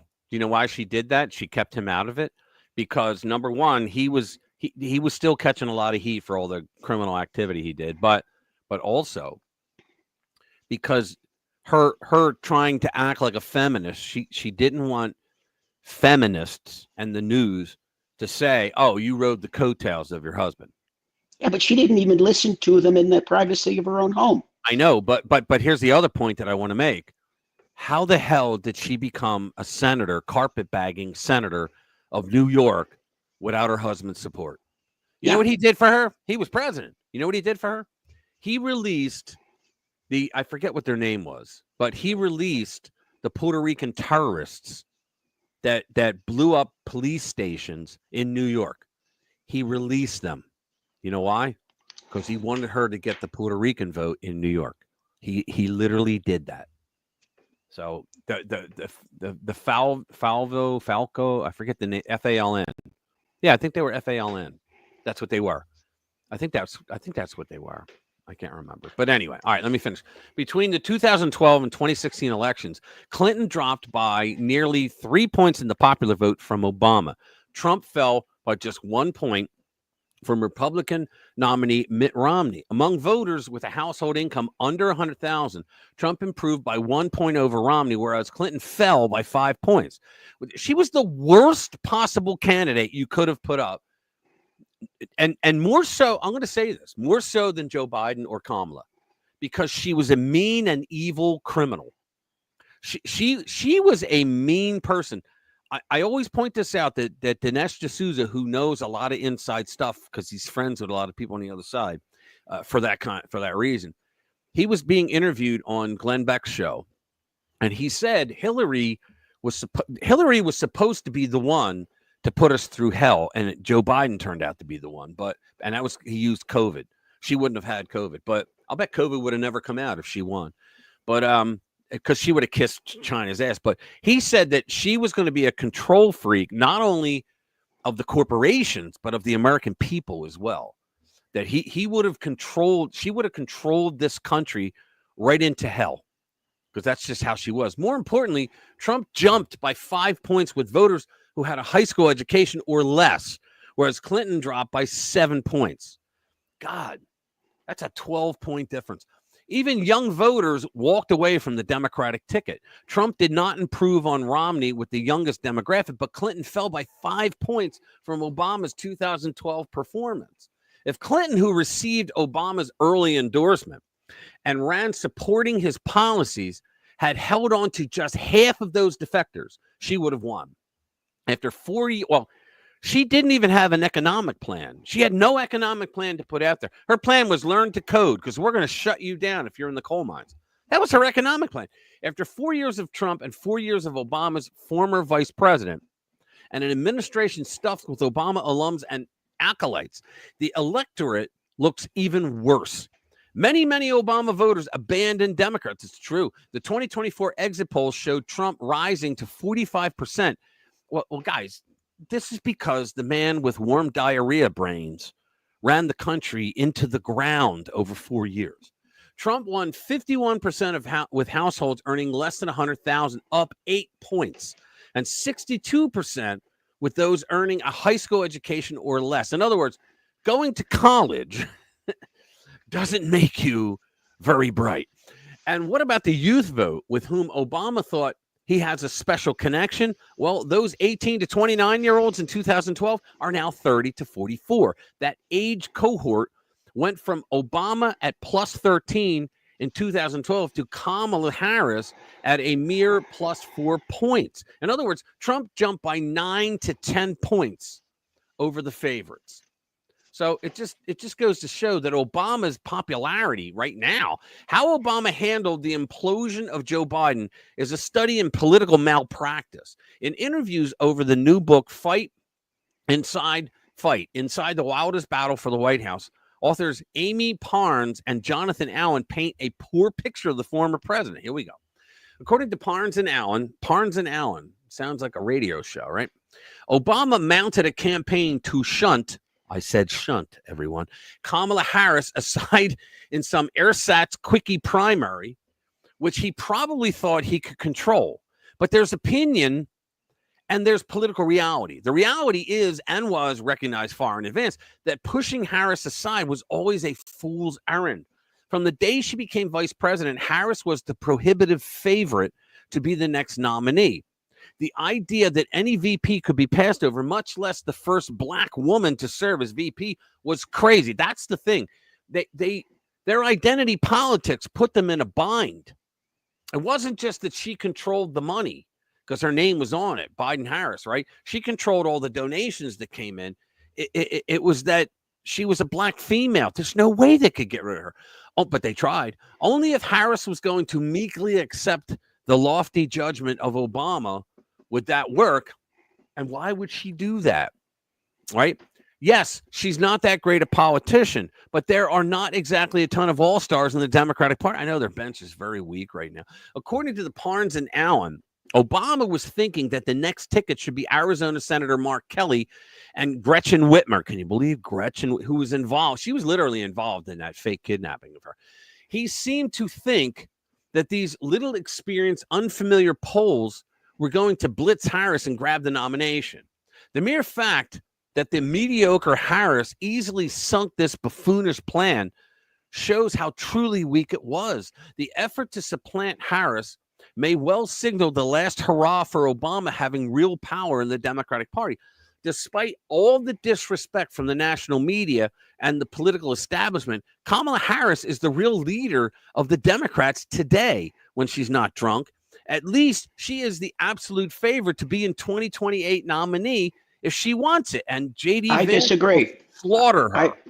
I disagree. Well, I agree that JD Vance would make mincemeat of her, but I disagree that she's ahead. But it depends how you look at it. Have you heard? She won't be the. I think she is ahead. No, she won't be the nominee. Have you heard James Carville lately? Yeah. Let me, before you go into that, let me say this. Okay. The reason why I think she's polling so high is because it's for the same reason that Obama got reelected. The people who voted for her the first time don't want to be looked at like they were a dumbass. That's why they're going to double down. Oh, there was nothing wrong with her. I support her. Can I get off the goddamn phone?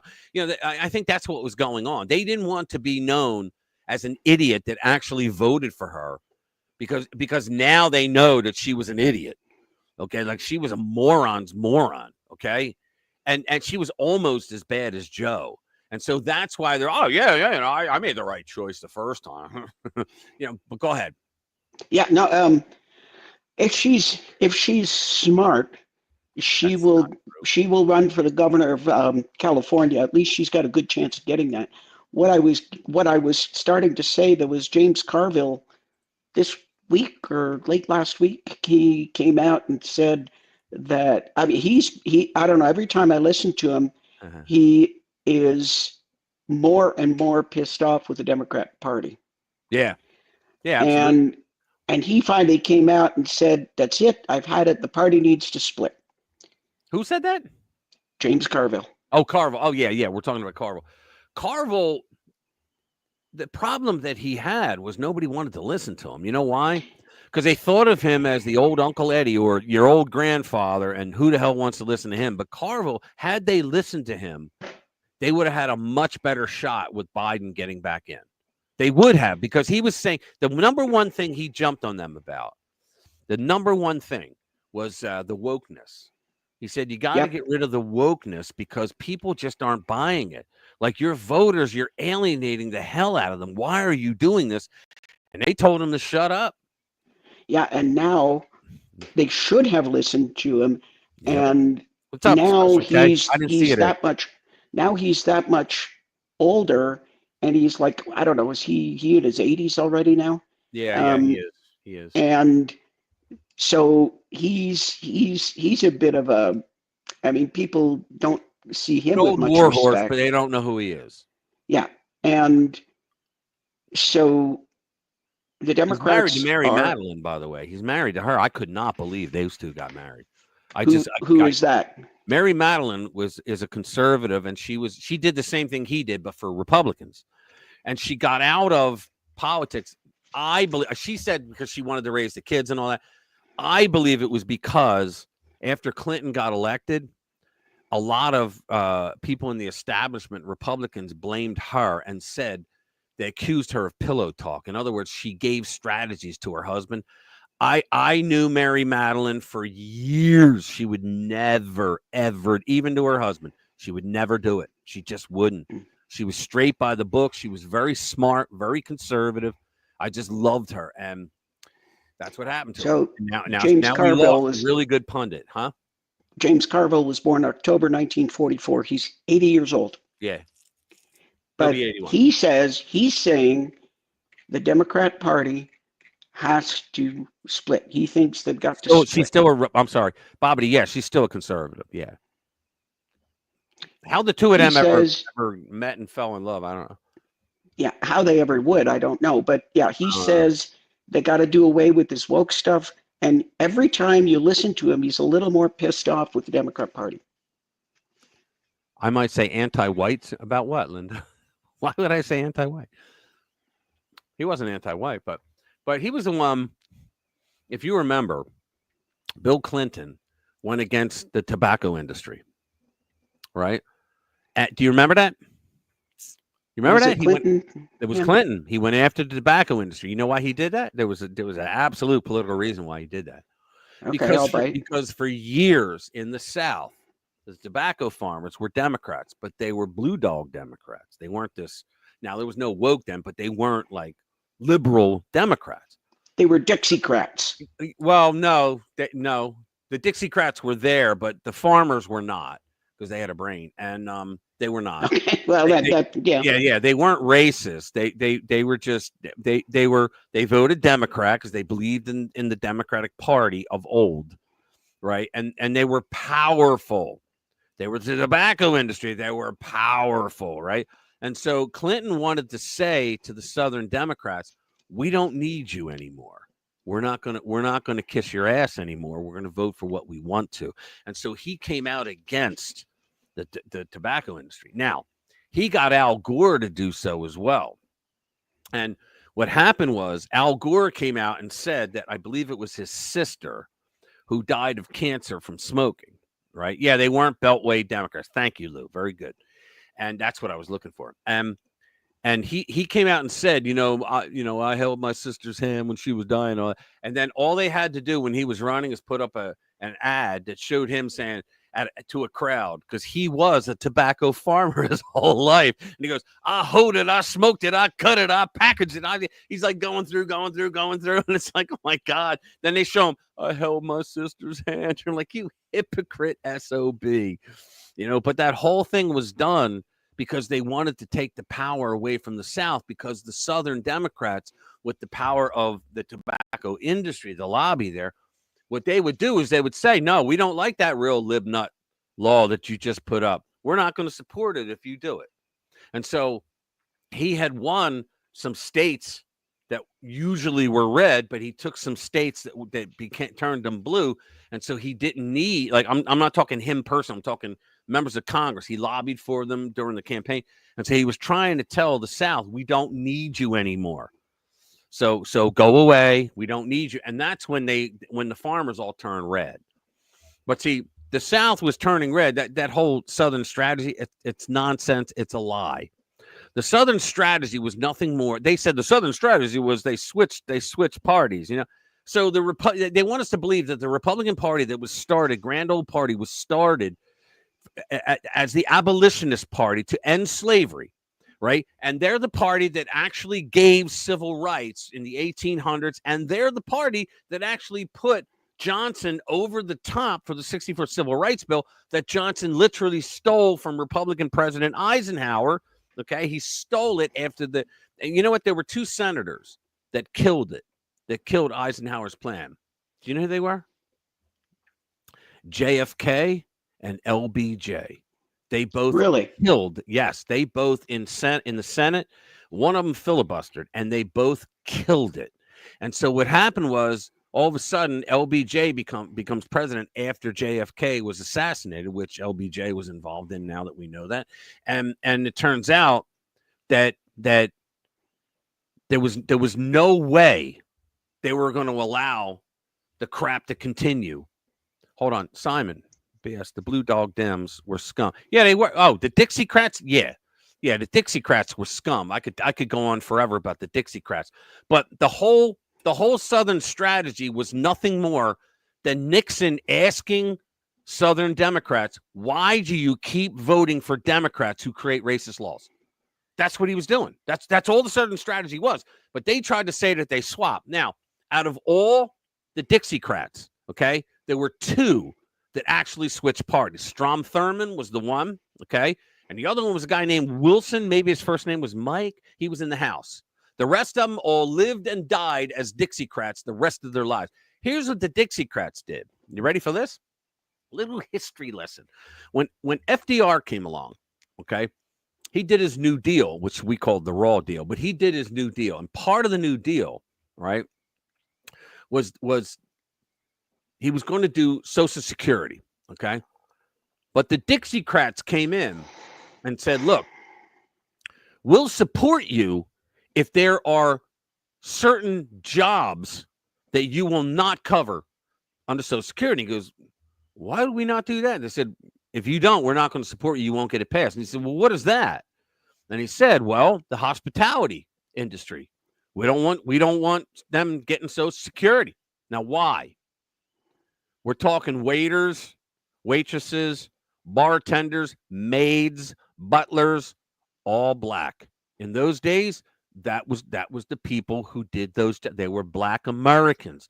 The freaking Dixiecrats were so damn racist. They insisted that they would not support Social Security unless he cut them out. And he did. FDR, supposedly the black man's president, he cut out black people because of the color of the skin, because the Dixiecrats were so friggin' racist. There was another thing that they did where they said to black Americans, vote for us and we're going to build jobs in your city. And they did. But the jobs that they built were the bypasses that went into the city. They built the highways that went into the city. But then they found out later on that they were building those bypasses so that when the white people wanted to drive into the city for the real jobs, they didn't have to drive through their neighborhoods. How racist can you get? And that's what FDR did. And it was because, again, the Dixiecrats forced him to do it. Yeah, FDR was not, I mean, I think you have to cut him a bit of slack. He won the war, but outside of that, he was a piece of crap. A lot of it he did because he had to do it, and he really had a hard time. He took the country from, the Depression, and it was he had a tough job. You're right, Chris. I heard you. I'm sorry. You're right, Chris. His father did, and you know what happened? Do you remember when Al Gore? I call him Al Gore, right? You remember when Al Gore, when he debated George W. And he said at one point, he said, my father lost his seat for civil rights, for standing up for civil rights. His father voted against the 1964 Civil Rights Bill. His father tried to do an amendment in that would have made it have no teeth whatsoever. That's who his father was. His father was a blatant. He was one of those. He wasn't a Dixiecrat because at that point they were pretty much gone. His father was who was it? What did they call them? Oh hell, they weren't exactly Klansmen, but it was like Fulbright. Remember Fulbright? It was Bill Clinton's mentor.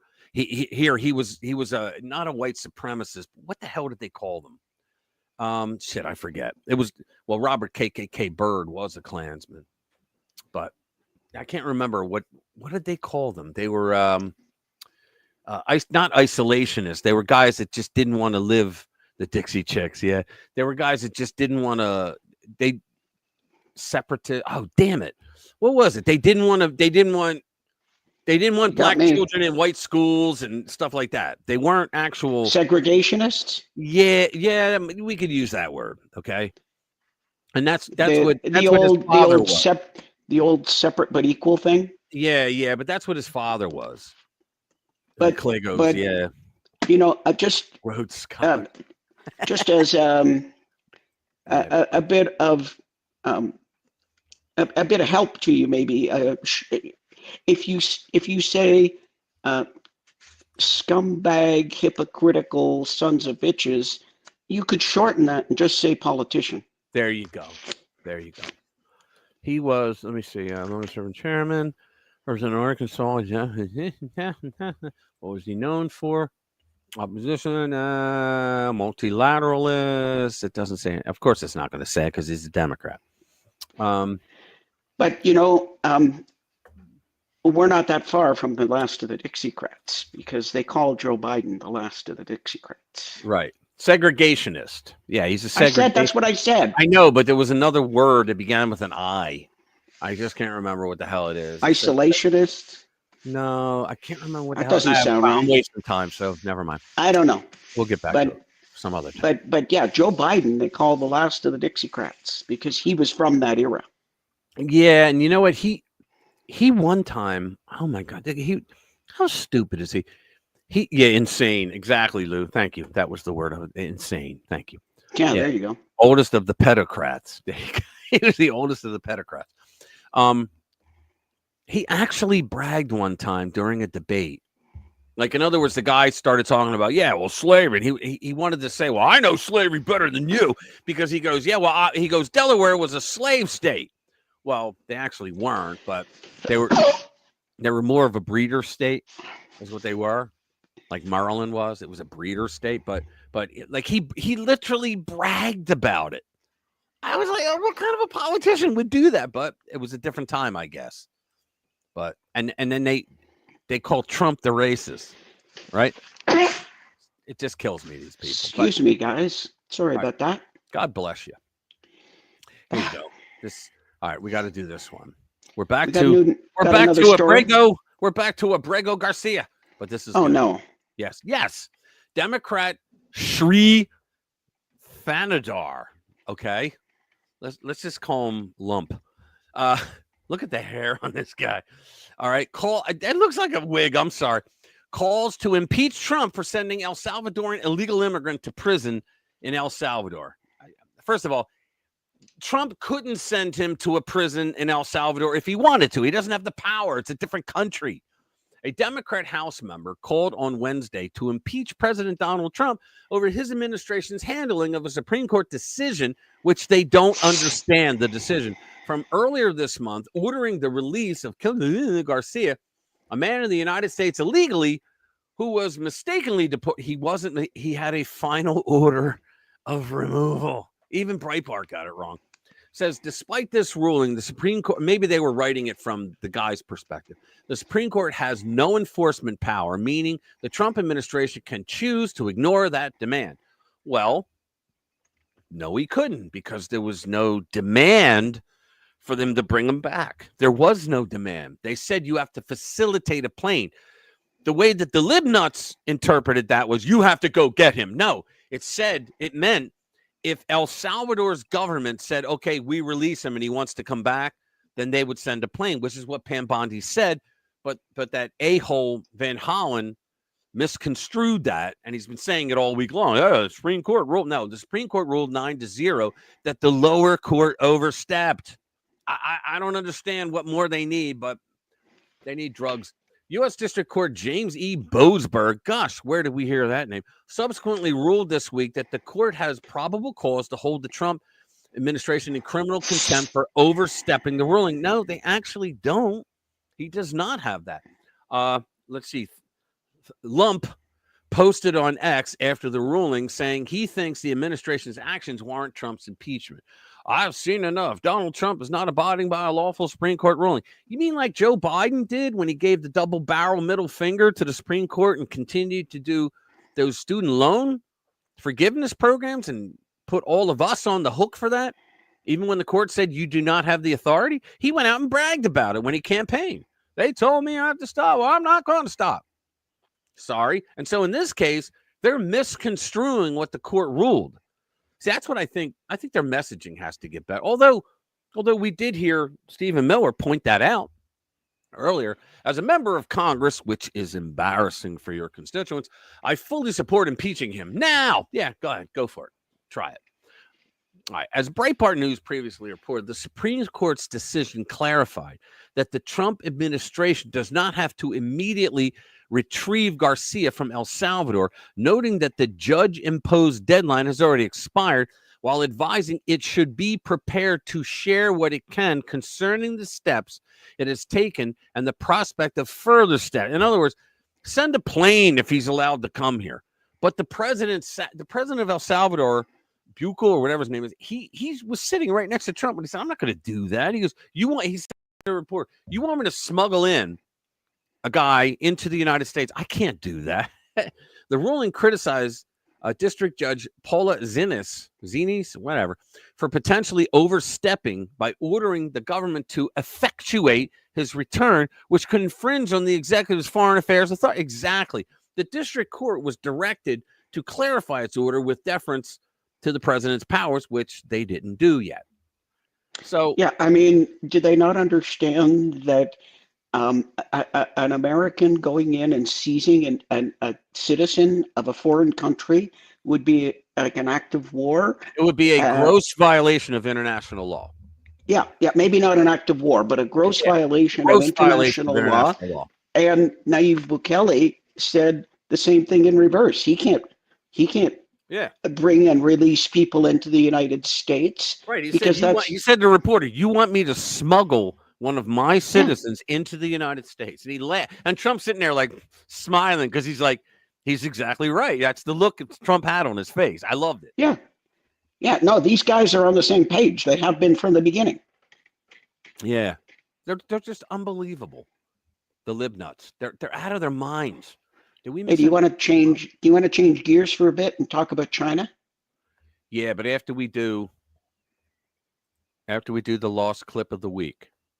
Oh, yeah. All right, ready, guys? Here we go. Lost clip of the week. Long lost clip of the week. Long lost clip of the week.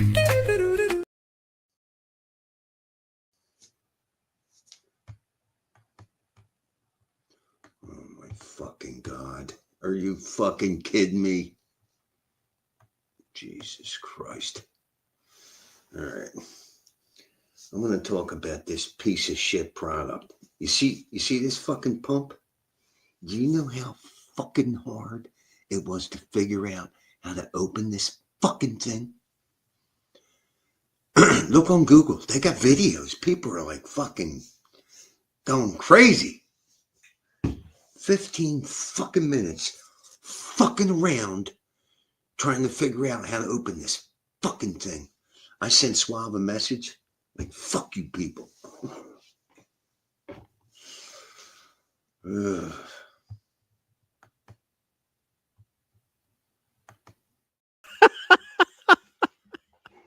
I just find that hilarious. Oh, I found it in our archive like last week, and I'm like, oh my! Every time I watch it, I just laugh my ass off. Yeah, we'll have to look for clips of the week. Yeah, I'm telling you, we got to do that. He's got sympathy. Yeah. Sometimes they make those things hard. You're like, all you got to do is twist it a little bit, and it opens up. But then you're like, whoa, wait a minute, it's not opening up. Jimmy puts the lotion into the basket. I thought that's what you're going to say. Jimmy puts the lotion on his skin, or the turkey gets boxed again. That was Lou's, or Lou once said, and I laughed my ass off. He said, if Russia attacked Turkey from the rear, would Greece help? I wish I was sitting on my drum set. I'd give you a... Yeah, you owe us a song, at least one. We've known you now for over 6 months, and 6 months is the point where you got to say, you know what, I'm going to play a song for you guys. I will once I, at some point, get my practice area wired for sound. There you go. Thank you. Pulling out gas cans. Oh yeah. Oh. We have that out here too. That's not just a thing for Cali. We have it out here too, where they got that little thing that goes around. You got to press down, and you're like, what does this thing do? It's like you press it down, but it's not to get the thing off. It's supposed to be to allow it to come in, but it doesn't do anything. And I'm like, you know what? I paid like $15 for this piece of crap. Let's see. I wonder how we're going to stay. Oh, boy. Okay. Let's go for the next one. We're all done the others. Let's see. Want to talk about China? Trump says Third one. China reached. Yeah, this is kind of good news. Let's do that one. There we go. So Trump says China has reached out on tariffs. TikTok deal may come later because he'll work on this first. I knew they would cave. Okay, unless they're trying to play 3D chess, but Trump's already up to 4D. President Donald Trump said on April 17, yesterday, that China has contacted his administration to negotiate amid an ongoing tariff. Guys, we were right the whole time, weren't we, Jay? They need us more than we need them. Yeah, I mean, that's like clear. Very clear, because we're the ones that buy all their crap. People in England are not as stupid as Americans, like guys in Europe. They don't buy all like we would buy the football with a clock in the middle. You know, that dumb crap that they make. They don't buy, they just buy necessary stuff, right? We buy all the stupid crap because that's kind of cool, you know. I'm dumb, fat, and happy, and I'm an American. I got money. Yeah, I'll buy it all. You know, so they need us. We are consumers of 35 to 40% of the world's consumable goods. Consuming going on out there. Remember that and as well. And the thing is, we bring in all this stuff. What is it we bring in? Cheap Temu shit. What is it? What is it that China brings in? They only bring in, but they bring in like essentials. Yeah, no cars, nothing. Yeah. What they bring in, if they don't bring it in, half their population starves. Right. That's the kind of thing, you know, we can live without the hula dolls.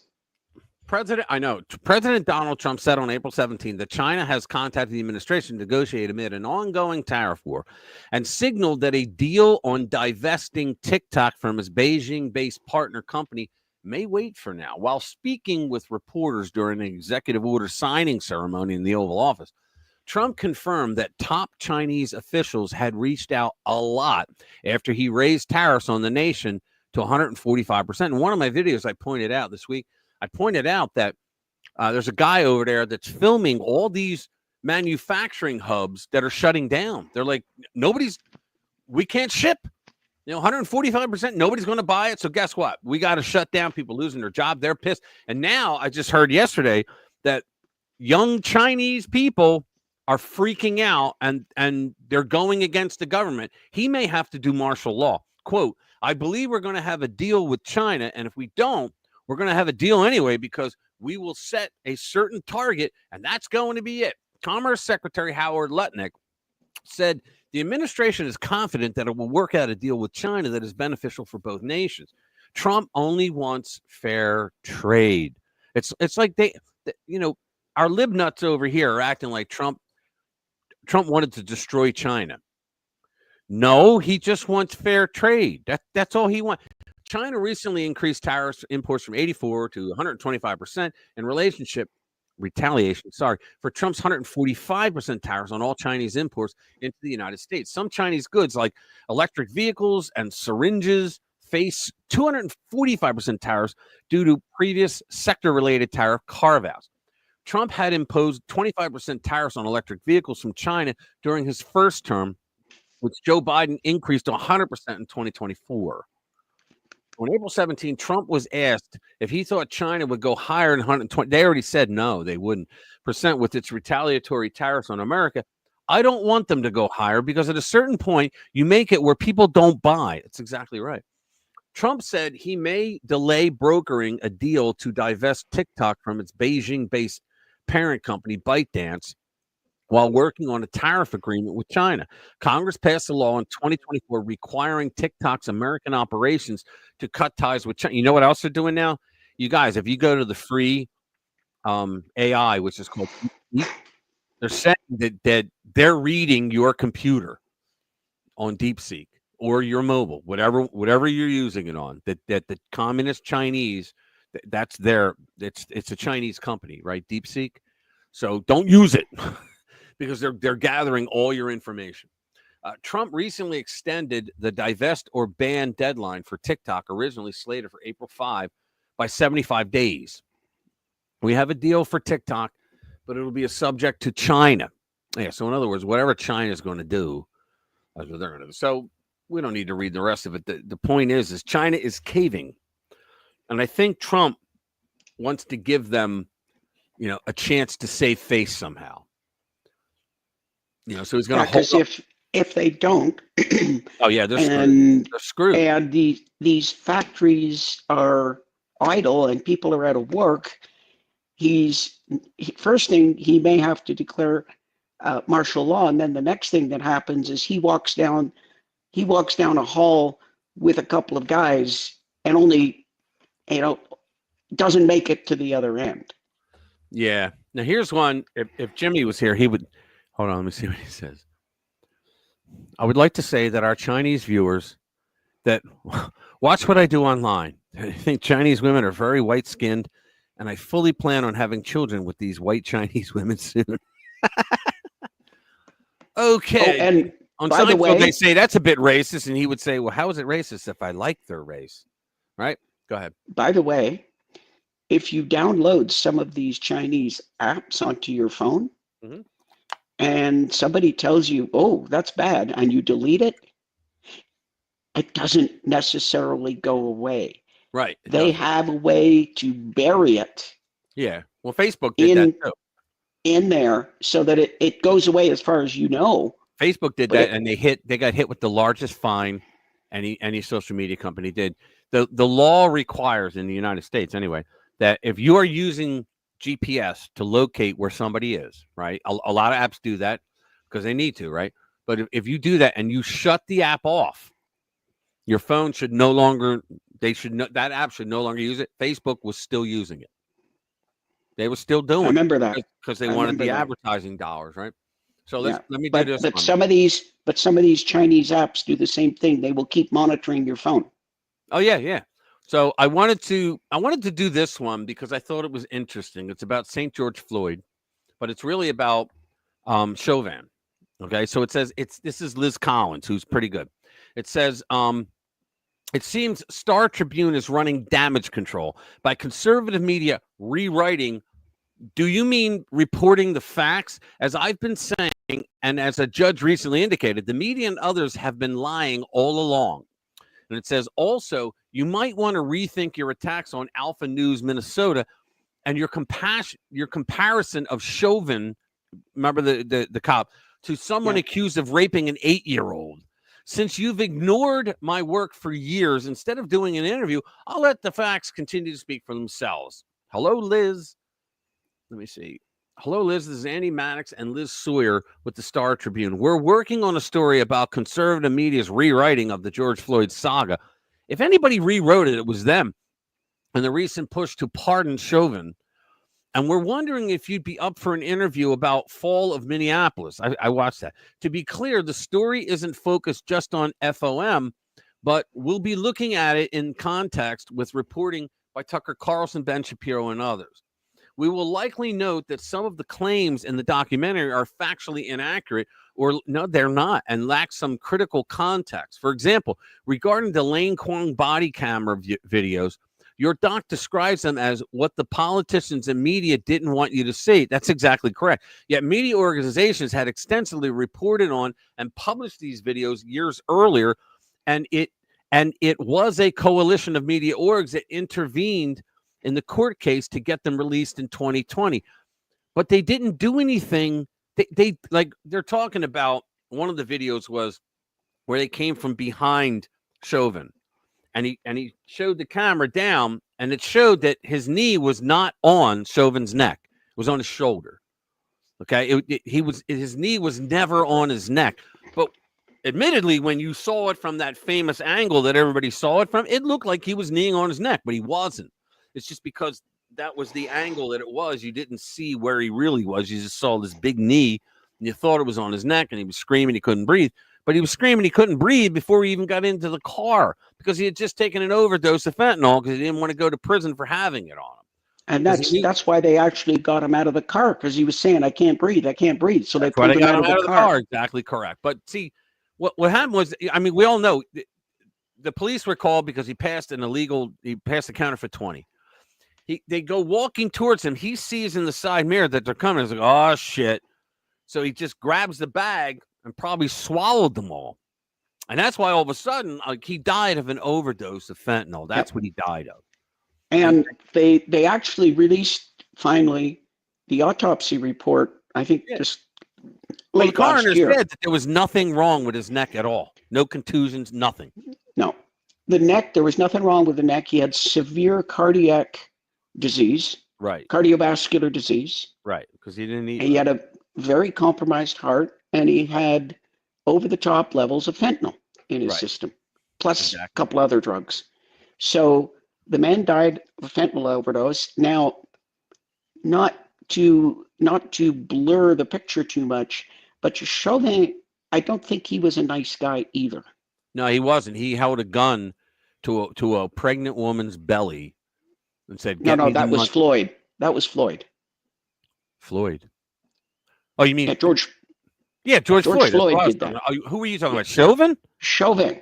No, he was wrong. Not a very. He was not a very good. He was not a very nice guy. I heard that he what he was he was the training officer for how to do what he did. Did you know that he worked with George Floyd? Yes, at a bar. Yeah, they were both bouncers. They were both bouncers. So, but there's no conspiracy there. No, you have to ask yourself the question. Nobody knows, but you have to ask yourself the question. If they knew each other like that, right? Was there some other motive? So no, the motive was he got a call that a man who they knew who he was, and the cops knew who he was, passed a counterfeit 20. They went to arrest him, and the rest is history. That was the motive. Let me digress a little bit. This is not to take away from the fact that George Floyd was a complete scumbag. Right, but Chauvin wasn't the first officer on duty. They called him in. They called him in because listen to me. Listen to me. This is theory. There's no proof here, but we know they knew each other reasonably well. They worked together at a nightclub as bouncers. Right. Now, well, they didn't know each other reasonably well. They just worked together. That's it. They worked. They didn't hang out. Nobody know. They know each other that much. They worked together at a club. So. Right. The question that comes up, because that was this some sort of setup that Chauvin knew that Floyd was involved in this illicit activity and arranged to be able to roast him for whatever reason. Maybe I mean, who knows? They could have been in business together, and Floyd didn't kick back enough of the money for the protection. I don't know. I heard all of those theories, and no, I don't. It's just a theory. I don't believe that at all because Chauvin had a spotless record. Okay, yes, he had as many complaints as anybody, because when you're a cop in a city like that, you're going to get complaints. You get complaints all the time. However, they say that he was a by the book cop. In other words, he would only do things that were he was known for that because he trained cops on the book and procedures. And they as a matter of fact, they lied when they said that the knee to the neck was not in the manual. It was in the manual. And I heard that. He said, I taught it to the cadets from the manual. And I think the one thing that's very clear is that he did not kill George Floyd. George Floyd died of an overdose. Yeah, he didn't kill George Floyd, but he had no reason to want to kill him either. That's the point. Well, then you start to get into speculation big time. So Yeah, we have no evidence that there was anything else. You can make up any story you want. I think it's fishy, the fact that they knew each other beforehand, hey, what's up, Buzzy Burger? but that doesn't Yeah. prove anything. That doesn't prove a thing. No, it doesn't. So I can't say that it does. If it doesn't prove anything. But as much as I would stand by that Chauvin is not responsible for George Floyd's death, I think it would really open up a huge can of political worms if he was pardoned. Yeah. Hang on, let me go through. We're going to change the subject. We're going to go to Letitia. Oh yeah, let's talk about Letitia. Yeah, let's talk about Letitia James. Now, I did a video. Should I play my video? It's going to come out tomorrow, but I let it come out today. Let it come out tomorrow. I completely I completely forgot about pushing it today. Let it come out tomorrow. I was so busy today doing other stuff, I completely forgot. But before you even talk about Letitia, I got to tell you, people, that when you think about this and when you hear what Rich is going to be talking about, I tell you, from what I know about it, I swear I am going to laugh myself until I pee. I'm going to laugh as well, because wow, talk about karma, man. So we know that Letitia James, she ran for office saying, "I'm going to get Trump. I'm going to get Trump. I'm going to get Trump. I'm going to get Trump. I'm going to get Trump." She said it every possible way she could, and that's all she said. And so I mean, you don't run for, but she won, right? So she goes to get Trump. And one of the things that she went after him on was mortgage fraud, right? That was one of the things that was her big thing. Yeah. And there was no mortgage fraud, right? And she got a rogue judge to go along with it, saying, well, yeah, it's only worth $18 million. It's probably worth closer to $1 billion, Mar-a-Lago. Okay. The judge would not. Now, what kind of a judge says, well, you have an expert witness, but I'm not going to let him testify? Because they had a witness who is the guy in Florida that does these appraisal deals on land, right? And he basically said that yes, it's about $850 million. It's close to $1 billion right now, and it will be. And he talked about the easement. I heard him talk in an interview one time, and he said, "Oh yeah, it's there's no way it's 18 million, right?"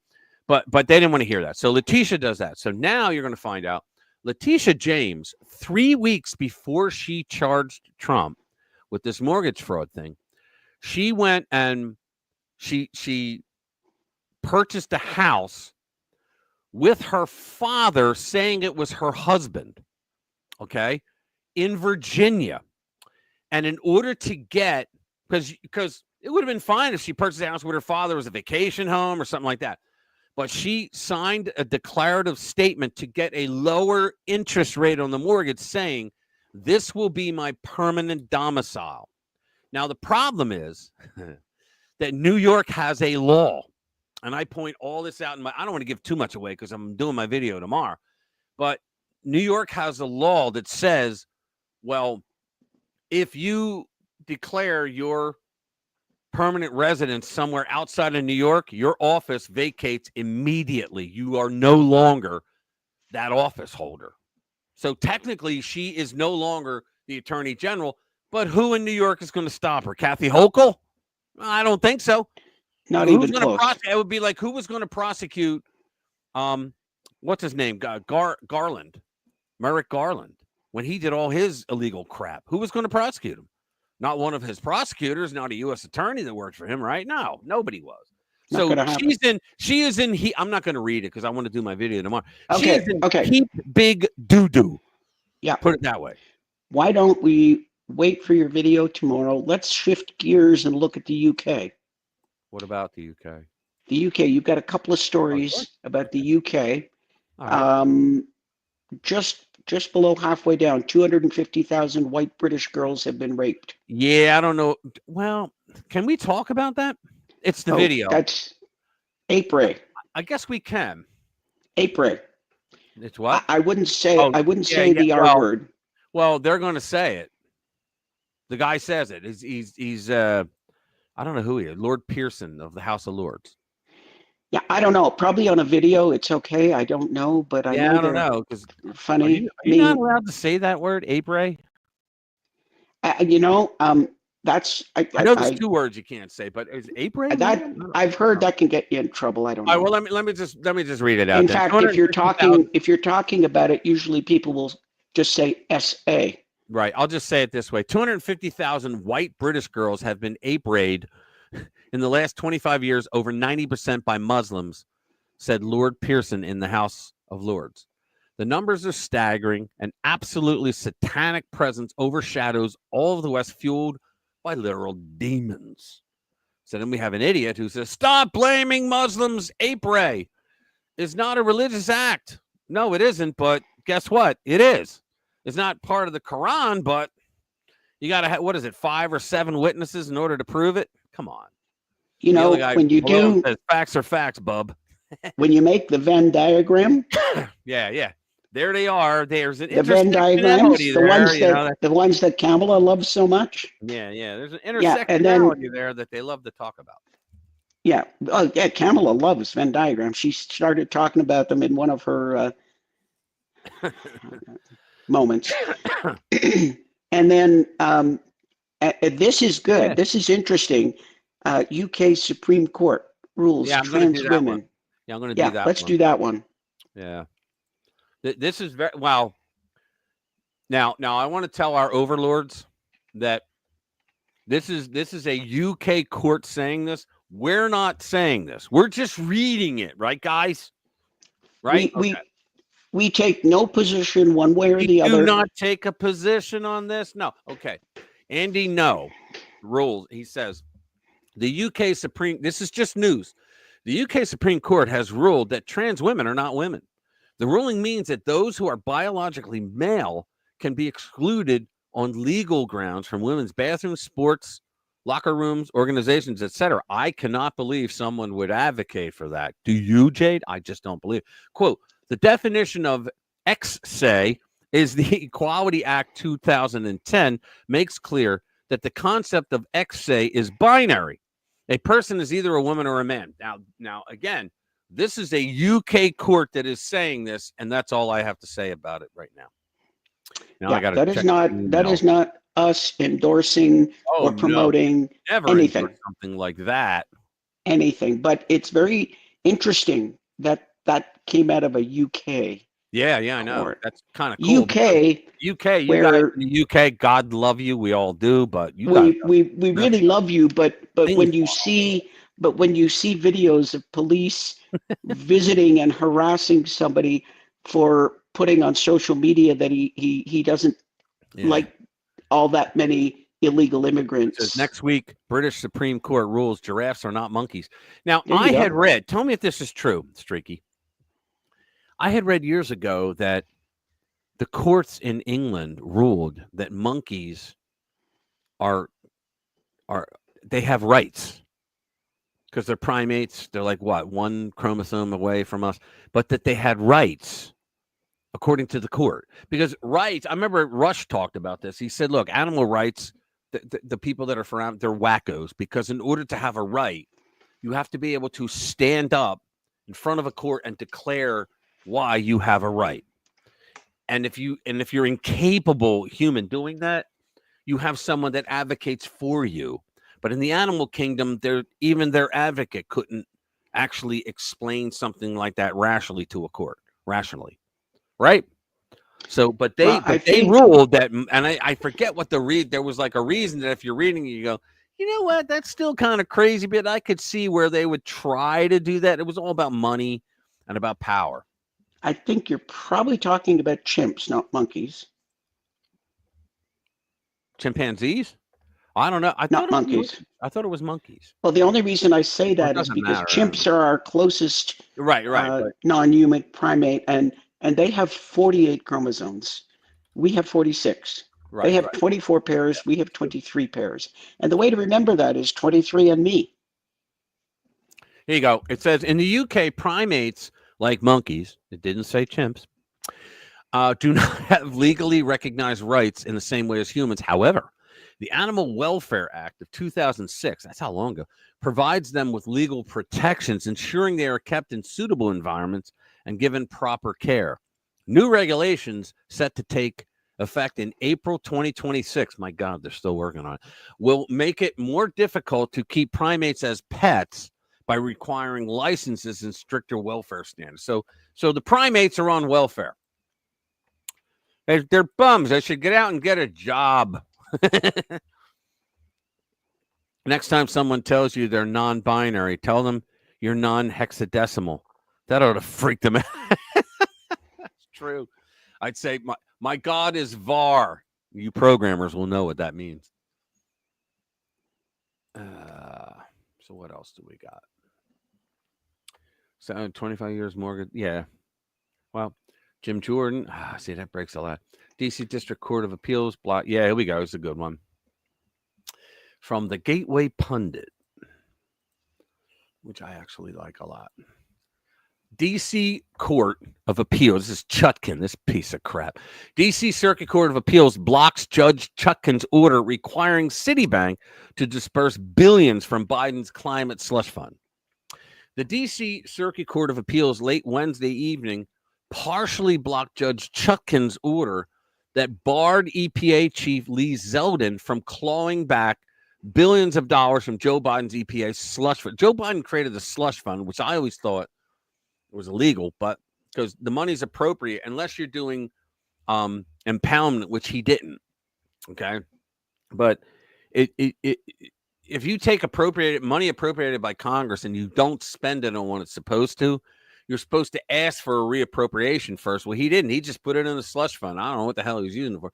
The 3-judge panel stayed Judge Chutkin's order requiring Citibank to disperse the funds by Thursday, which was yesterday. On Wednesday, Judge Chutkin, an Obama appointee, granted an injunction against the EPA and barred Lee's. She doesn't have the right to do that. Barred Lee Zeldin from clawing back the money currently being sheltered at Citibank for 8 different green nonprofits. Once again, we have a federal district judge who is stepping over the separation of powers. She thinks she has the right to tell the executive branch how to do their job. Lee Zeldin previously clawed back the $20 billion in grants under the Greenhouse Gas Reduction Fund, the GRF, and Citibank agreed to freezing the funds earmarked for the 8 nonprofits. According to the AP, the money was awarded to Coalition for Green Capital, Climate United Fund, Power Forward Communities, Opportunity Finance Network, Inclusive, SIC, and the Justice Climate Fund. The $20 billion sitting at Citibank was ordered by Chutkin to be unfrozen by Thursday and dispersed to the 8 groups. She does not have the authority to do that. So anyway, oh well. I'm sure they're all just as legit as Stacey Abrams' climate group. $1 trillion secret slush fund. Did anyone else hear about that? I know that the Congress had a slush fund for the sexual harassment that they commit all the time. They would pay. I know that's a lot of slush, Special K. That's an awful lot of slush. $150 trillion. Good Lord, we could pay our debt off if they had that. I didn't hear anything about that, Lou. But you know what? Stranger things have happened. So, here we go. What would we do without a story about David Hogg? Oh my God, not another one. Yeah. David Hogg's anti-gun group misfires and collapses. He's a co-director, I guess, or chairman of the DNC. And the first thing he did when he got in was he used DNC credentials to fundraise for his own personal thing. And to pay himself a salary. Right. The left has gone so far off the rails, even their own pet projects are crashing and burning. When you push radical nonsense long enough, eventually the donors dry up, the base checks out, and the circus tent folds up and collapses. Well, that's exactly what's happening with David Hogg's once hyped anti-gun group, March for Our Lives. What started as a media-fueled movement, that's exactly what it was, is now just another fading left-wing activist project that's gasping for air. Turns out screaming about gun bans and calling half the country terrorists isn't a smart or sustainable business model. Who knew? The group just announced that it's laying off nearly all of its staff, meaning 13 out of 16 full-time employees are getting the boot. The group is, you know why? Probably because USAID got shut down. The group is citing financial challenges. It appears they're desperately trying to restructure. Their new executive director is a 24-year-old Parkland survivor. He is not a part. He wasn't there when the shooting happened. He rode his bike like a madman to get there and claim that he was there. An original co-founder who now says things would have looked different if Trump hadn't won. Yeah, probably true, because he wouldn't have had Doge and figured it. So in other words, David Hogg is trying to advocate for waste, fraud, and abuse. In other words, the group tied itself to a losing agenda. Donors bailed, and now they're bleeding cash faster than you can say hog beast. That's all we really need to know about that. That's all I have to say about that. All right. So what else are we doing? I hear he's tapping. How dare you, Greta? Is he really? He probably is tapping her. He's apping her. Let's see what else we got. Harvard Review: How President Trump could cause mass self-deportation. Oh yeah, here we go. This is a good one. That's a good one. Well, there's another one that I'm doing first because I can't stand this guy, J.B. Pritzker. Can't stand him. Can't stand him. Ready? J.B. Pritzker removed all toilets from his mansion to make it uninhabitable on purpose, lowering the from $6 million to $1 million, giving him a $330,000 tax break. This report says feds are now investigating. He's like, oh, no, I'm pretty confident that I didn't do anything wrong. You sons of a bit, that kind of thing. Federal tax evasion is a crime. For you and me, Pritzker is guilty of it. All right, let's see what he has. J.B. Pritzker, his wife, and his brother-in-law are now under federal criminal investigation. They allegedly used toilets to avoid taxes. Yep. Governor Pritzker purchased this mansion in Chicago back in 2007. It remained vacant for years. According to the Chicago Tribune, all the toilets were removed from the home in October 2015. Yep. Doing that allowed the home to be classified as uninhabitable. It changed the property assessment value from $6 million to $1 million. Pritzker profited about $330,000 between tax breaks and tax savings. Today, he maintained that he followed the rules. I'm very confident that any review of this matter will show that all the rules were followed. Last October, my opponents. Wait a minute. All the rules were. See, he's blaming his opponents on all the rules were followed. He removed the toilets because then it's uninhabitable and it knocks the value down, so he didn't have to pay taxes on it. Because the value he paid taxes on $1 million instead of $6 million. Raised this issue. All the rules were followed, and it became a political subject last October. Yeah, because you're a crook. The governor says he has not been contacted by any law enforcement yet. Back in October, the governor pledged to repay that. And he never did, from what I heard. He never did. How about this one? How about this one? President Trump and his MAGA advisors just derailed the new neocon war plans. Yeah, this is great. That should be good. This is good. Yeah. So there we go. She just read that, so there we go. For weeks, Israel has been quietly laying the groundwork for a military strike on Iran's nuclear facility. Let them do it. That way they're not doing the Allah on us, right? That they already hate them, so let them do it. The date was set. The target was they already screwed them. You hear how they screwed them before? Jade? Israel actually created a phony company in Germany. And the company made the plastic panels that go around all the computers that Iran bought for their nuclear program. And they put some kind of Semtex or some kind of explosive into the plastic. and they put them all, they bought them all. They sold them to them for, a hot dog and a Coke, and they installed them all and all that. And then when they were I think they were 2 weeks away from having a nuclear missile or a nuclear bomb, be able to do a dirty bomb. in the middle of the night when nobody was there, they set them all off and they blew up everything, set them back like 2 years. I seem to remember something about they hacked into their centrifuges and made them overspeed. Yeah, that was Stuxnet. What that is what happens is you have uranium. What is it? Well, I think 238 is the one that is nuclear, and it's, what is it, 236? I can't remember what. 235. 235. Okay, whatever. 35, 36, whatever it takes, right? But people get the reference if they saw the movie. But what happens is this: you spin it, you put it through a rotator, and it spins. And just like water and oil, you can separate oil. Like when they frack, you separate the water from the oil because it rises. Well, the 238 rises to the top, and then they extract it. That's how they get it. And it has to be an exact rotation, right? It has to be an exact time it spins around. And so what they did is they put the Stuxnet virus in, and it knocked it off like by 1 second. And so they oversped. It knocked it off. Overspeeded.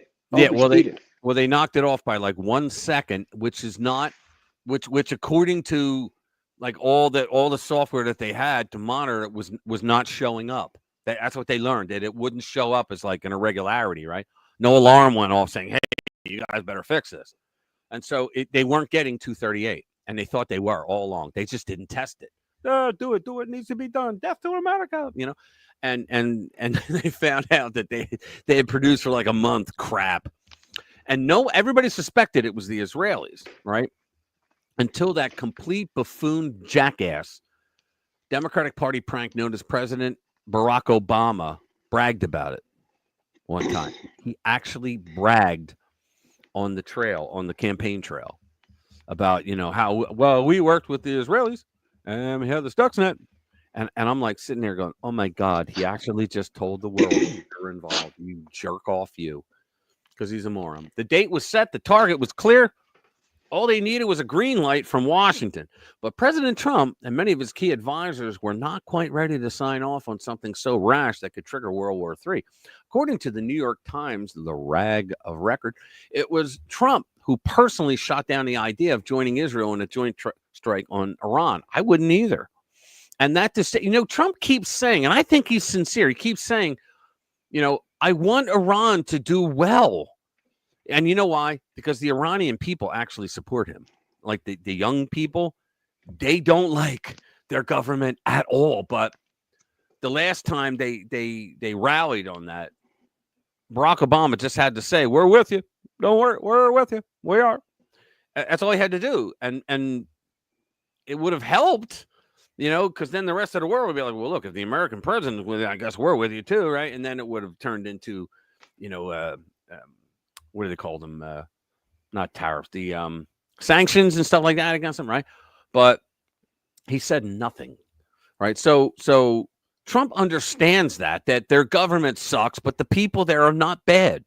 They're not all evil a-holes like the Ayatollahs. And so he said, I want them to be great. They could be a powerhouse in the Middle East. I want them to do well, but they will never have a nuclear weapon. That's what he's saying. So he wants to work with them. Like he said, I want to bring you back for the deal. Well, there never was a deal. That's the big joke. Lurch, he never signed it, and neither did the Iranians. But Obama just said, we have a nuclear deal. It was signed. No, it wasn't. And plus, it should have been a treaty, but he would have never gotten it through the Senate. It would have never gone through the Senate. So the neocons are melting down. And inside Trump's own orbit, the backstabbing knives are out. Staffers are being fired. Backroom battles are escalating, and staffers are being pushed out over supposed leaks. Or is that just a pretext to purge the Jacksonian America First continent of the administration? What's really going on here? Occam's razor would tell us that the globalist foreign policy blob expected business as usual. They didn't get it, and they're pissed. They just never learn. Thankfully, Trump's America First instincts kicked in again. He has very good political instincts. He wants peace, not another endless war in the Middle East, but the war crowd isn't backing down easily or quietly. I bet somewhere there's a panel on this, and Liz Cheney's running it. From Lindsey Graham, hey, to Mike Pompeo, the prick, who screwed Trump. The usual suspects are doing everything they can to pull us back into the same failed playbook that gave us Iraq and Afghanistan. Exactly. While the media focused on bombs and battle plans, something else was happening, quite serious diplomacy. President Trump greenlit direct talks with Iran. No middlemen, no Israel, just us and them face to face. And guess what? It's actually going somewhere. This is from The Independent. Progressives and other opponents of military conflict with Iran scored a surprise victory last week when President Donald Trump announced imminent negotiations with Tehran. Talks took place over the weekend in Oman as U.S. negotiators under Trump's direction seek a new arrangement aimed at constraining its nuclear program. See, the Israelis just want to bomb the shit out of them. They just want to bomb all the nuclear sites. That's what they want to do. Because look, Iran is openly saying, oh, we want to wipe Israel off the map, and then we'll go for the great Satan. We want to get the little Satan first, and then the great Satan, which we are the great Satan, right? So why would you allow them to have it? Why would Barack Obama allow them to have the bomb, which he did legally? In the appendix of that nuclear deal, it said 15 years out from the signage of the deal, they get to have a nuclear bomb. I mean, it said I can answer that question for you. Sure, go they for hate it. Israel. They're anti-Semitic, and they hate Israel. Mm-hmm. A second round was confirmed. A lot of people, I'm not going to go down that road. A second round was confirmed to be set for this Saturday in Rome, signaling that the negotiations are proceeding smoothly so far, though two principals, U.S. Middle East envoy Steve Witkoff and Iranian, there's a faux pas, Iranian Foreign Minister Abbas, I don't know, Gazpacho, issued terse conflicting statements on social media. Iran must stop and eliminate its nuclear enrichment and weaponization program, Witkoff tweeted. Spaghetti responded that a full dismantling of enrichment capabilities was off the table, but signs and agreement taking shape were apparent. And then came the real shocker, the one that sent the neocons into full-blown panic mode. The Independent goes on. Then on Wednesday, a new bombshell from the New York Times, Trump had personally waved off the prospect of U.S. support for an Israeli-developed plan to strike Iranian nuclear facilities as soon as next month. Quote, I think that Iran has a chance to have, this is what he said, I think Iran has a chance to have a great country and to live happily without death, said Trump on Thursday, speaking to reporters. The shift in posture is not going over well in the hawkish corners of Washington's foreign policy. These hawks, these war hawks, should take note of what happened to Liz Cheney. The whole reason she's out is because she wanted to bomb the shit out of everybody, and he said no. And that's the whole reason why Bolton is out. John Bolton, because he wanted to bomb the shit out of everybody, and Trump said no. So would have Mike Pence. Yes. Yeah, exactly. MAGA is saying enough is enough. This blog will walk through. Now, we don't need to go through all that. But yeah, MAGA is saying, you know what? We're tired of it. And you know why? Because the MAGA people are what? They're the people that these rich elite a-holes send their children, our children, okay, off to these foreign wars, not giving a rat's ass because their kids don't have to go, right? They have, ways to get out of it, right? And so the MAGA people are tired of, well, wait a minute, you're sending our kids off. They either die or they come back maimed or they come back with PTSD. And what do we get for it? We've got nothing. I mean, Afghanistan and Iraq. What the hell did we get for it? Absolutely nothing. Say it again. Yeah. Just total nonsense. The military-industrial complex have driven this country. Yes, that's exactly correct. The Philadelphia Inquirer. I call them the People's Republic of Philadelphia Inquirer. And the Daily News, I call the Daily Disappointment. Anyway. There's one we should talk about. Nate Silver says AOC is the Democratic. Yeah, I was going to do that one. Yeah. She's the front runner, I believe, for the Senate. But this is going to be good. Nate Silver's a really good pollster. Yeah, they say that she's the front runner for 2028. Yeah. So here we go. Oh, boy, oh, boy, oh, boy, oh, boy. I cannot wait for the next election in 3 years. It is going to be the most hilarious time ever. Nate Silver calls Ocasio-Cortez most likely to be the presidential nominee. Can you believe this? Can you imagine if America elected her? Yep, the one and only Her Majesty Alexandria Ocasio-Cortez from the Bronx. Now, I'm sorry, Jenny guys. from I'm sorry, Jenny guys. from Don't hate me for this, but I watched this video one time and I was like, you know what? If she wasn't such a dumbass, I'd be scoping that shit out, Anyway, more from the New York Daily News. Quote, I thought I was going to surprise everyone by taking AOC first, Silver tweeted, referring to the fact that his colleague, Galen Droog, also placed Ocasio-Cortez on top of his own early 2028 list. This was going to be my first pick. Democrats are very excited at the prospect of sending their most radical and frankly stupid politician to the White House in 2028. Oh my God. Can you imagine? Ocasio-Cortez, 35, which is the rule, who represents parts of the Bronx and Queens in Congress, has remarkably high name recognition and popularity among Democratic voters nationwide. She recently smashed her own fundraising record by raking in $9.6 million. How is she not in prison? Because in her first election victory, she disappeared like $5 million. Remember that? She disappeared millions to her boyfriend and her accounts. How is she still free? Because that's illegal. How has she never been brought up? This comes as a representative from New York is touring the country for some reason with the aging commie Bernie Sanders on an Isn't That Bad Orange Man Orange and Bad tour. Not to be. You got to love it. Some are even speculating that the world's oldest candidate for president and the legally youngest possible candidate might be planning a run together. Can you imagine? Oh, my goodness.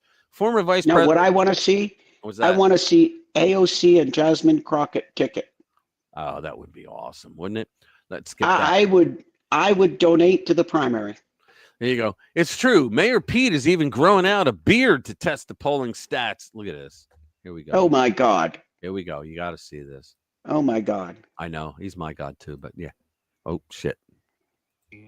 Right before our eyes. Got to start it over. We're all following the news of the day. We are seeing right before our eyes what it looks like when the head of the government of the country we live in doesn't think he has to obey the courts or the law. I don't remember Pete Buttigieg saying word one when Biden did that, except incredibly important and incredibly dangerous moment for the country. It's a test of whether we're actually a freedom-loving people.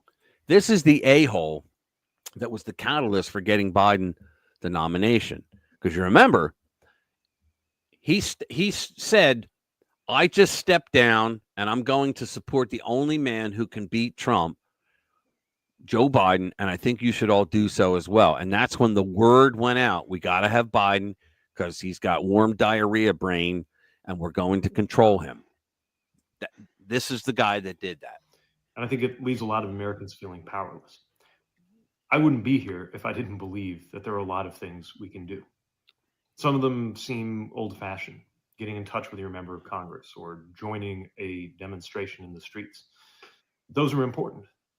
And we're going to have to be creative about other means of making. He didn't say a protest. He said a demonstration. It known that this is a freedom-loving country, that wherever you come. Your party does not love freedom. Out of left, right, or center. Yeah, I'm going to stand for the head of the government of this country, continuing the process of taking on absolute power. How is Trump taking on absolute power? Can anybody? We're going to build something different and better, a vision where our politics and our economics respond to the needs of everyday people. One that leaves us more free. And they did that so well over the last 4 years. And more prosperous than before. We are very obviously less free and less prosperous than we were even a few months ago. Oh, my God.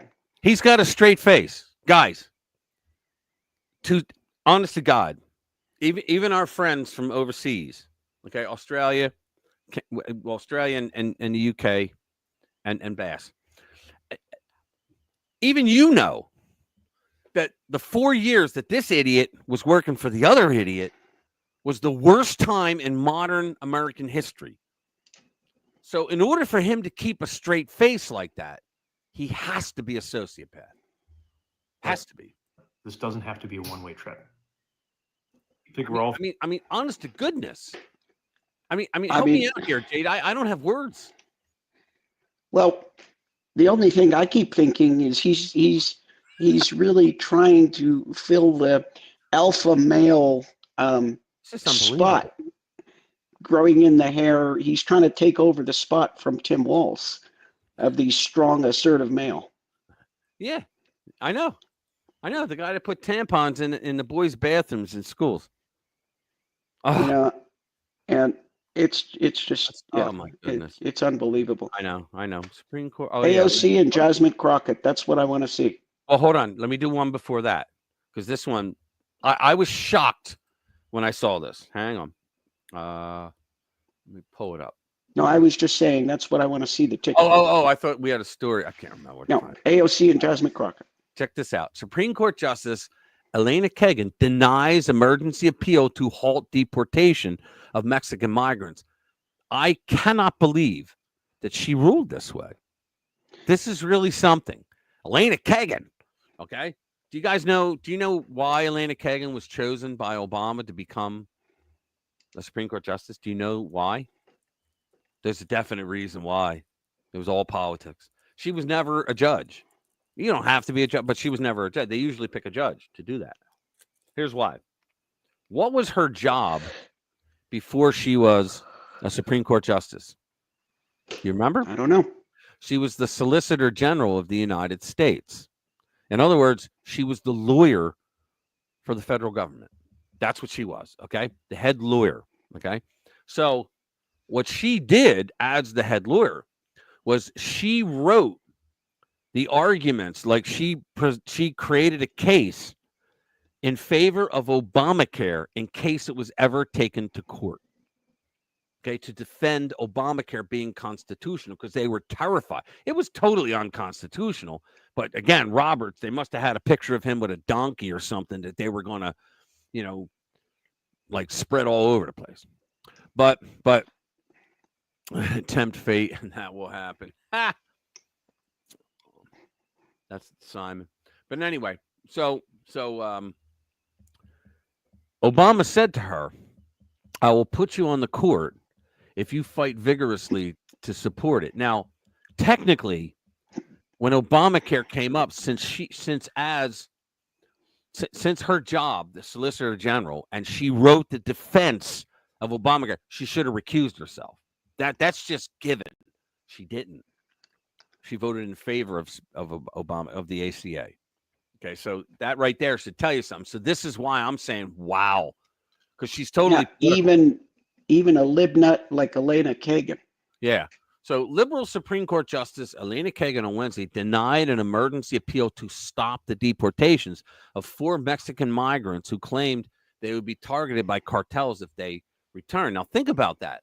Technically, she could have said, yeah, because now see, well, I'm willing to, I have not read this, but I'm willing, because I wanted to read it with you guys first, right? To be just as shocked. Technically, what you say is you can give them refugee status if you're going to be targeted by the government or if there's a war going on, but not by, cartels, because they're not an army and they're not the government. Okay. Even though some people would argue differently, but they're not technically. Okay. But usually libnuts stretch the boundaries of everything to help the loser in life. Right. I'm just shocked she didn't do that. So the 4 filers, all family members, were ordered to report to immigration officials on Thursday for deportation, but attempted to get it delayed so they could file a petition for formal review, according to Fox News. Kagan, who oversees the appeals court for the 9th, did not comment on her decision or refer the matter to the full court. Good. That's even better. Attorneys for the filers claimed that their clients who are in the U.S. illegally all face threats of violence by the cartels if they are not allowed to remain in the country. Other family members in Mexico were allegedly beaten and threatened by a cartel after they refused to cooperate. Petitioners face imminent removal and have been directed to report to immigration office on 4/17. This is despite credible and detailed testimony and documentary. Apparently, Kagan didn't think it was credible because she would have never ruled that way if she did. But that just shocked the hell. I had to put it up because that just shocked the hell out of me. Yeah, that is shocking because she's a bleeding heart. She total bleed. Now, what was the other one you wanted to do? Right above that, Joe Biden is charging. Oh yeah. This is great, guys. Oh, this has got to be good. I was like, wow. I read it. Yeah, I was like, wow.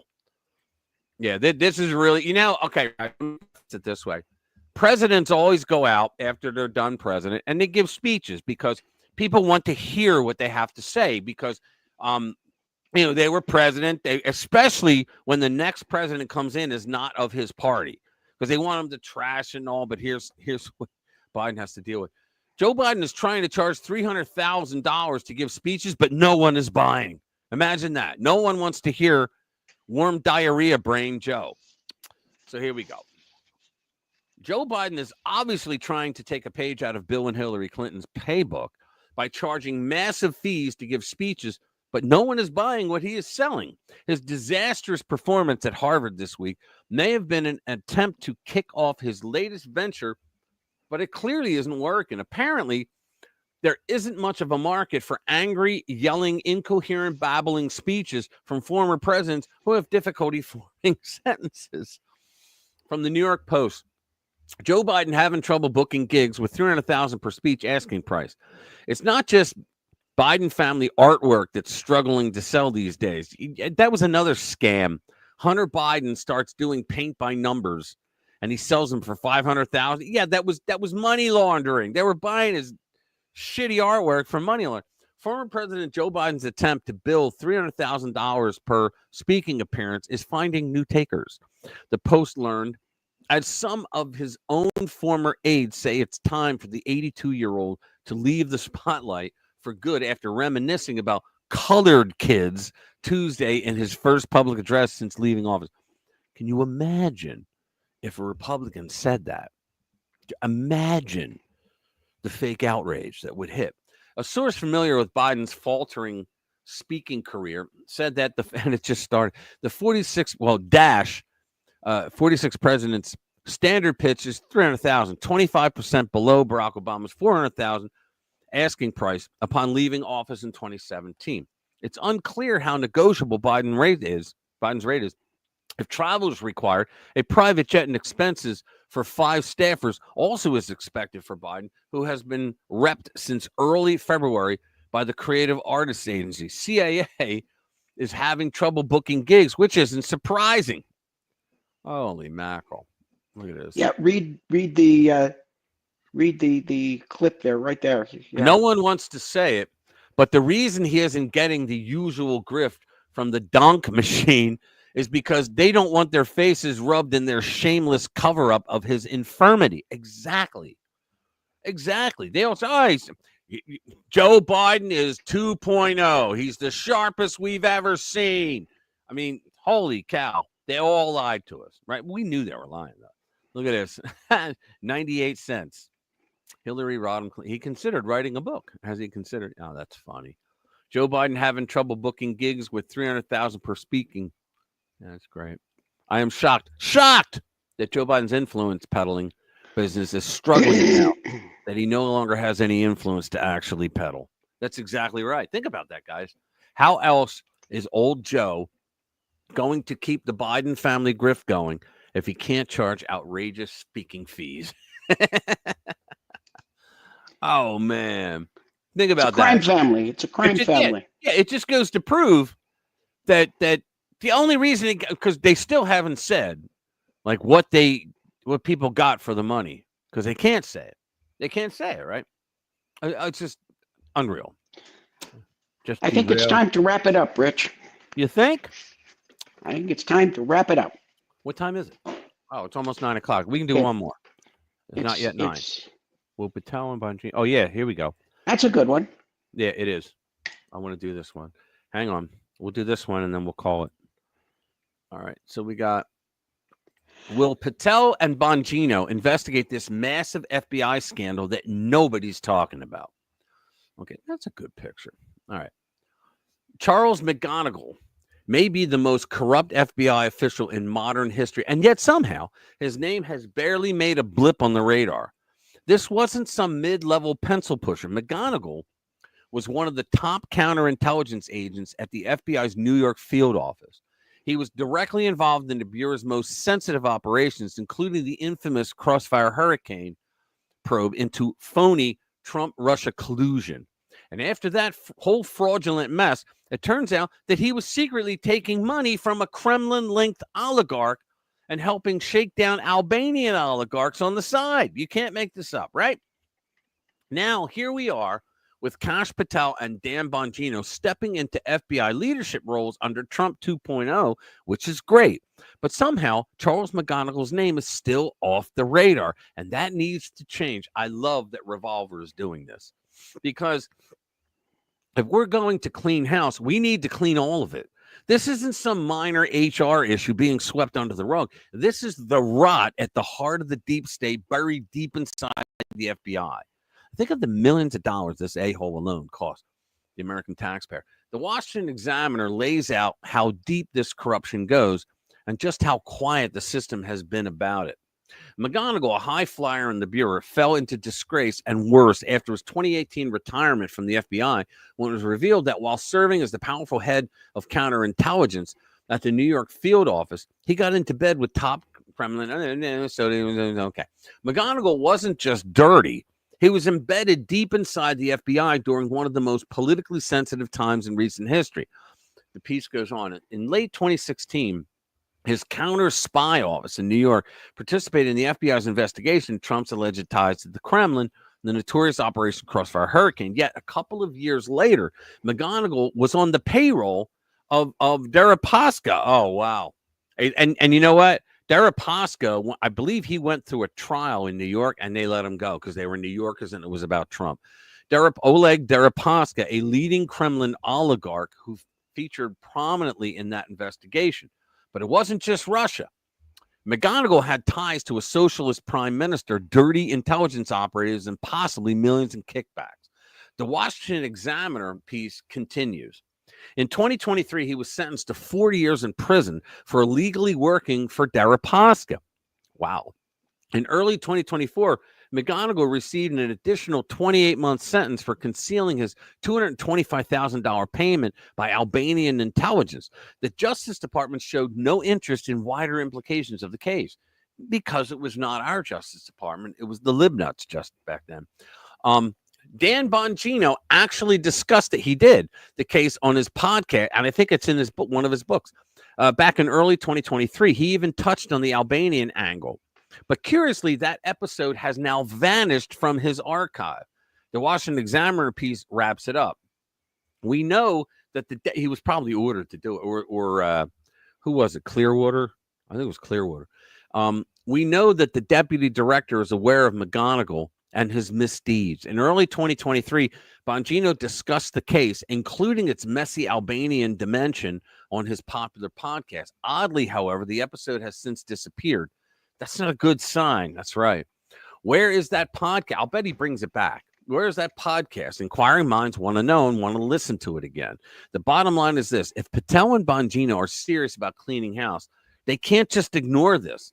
This is a really good piece. The American people deserve to know who McGonigal worked with, who protected him, and who else inside the FBI may still be compromised. A popular X thread connects the dots between McGonigal and a major counterintelligence operation called Operation Ghost Stories, which targeted deep cover Russian spies inside the U.S. and actually raises even more questions for Patel and Bongino to answer.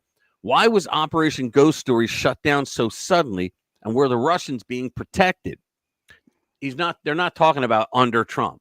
They're talking about prior to Trump, under Merrick Garland.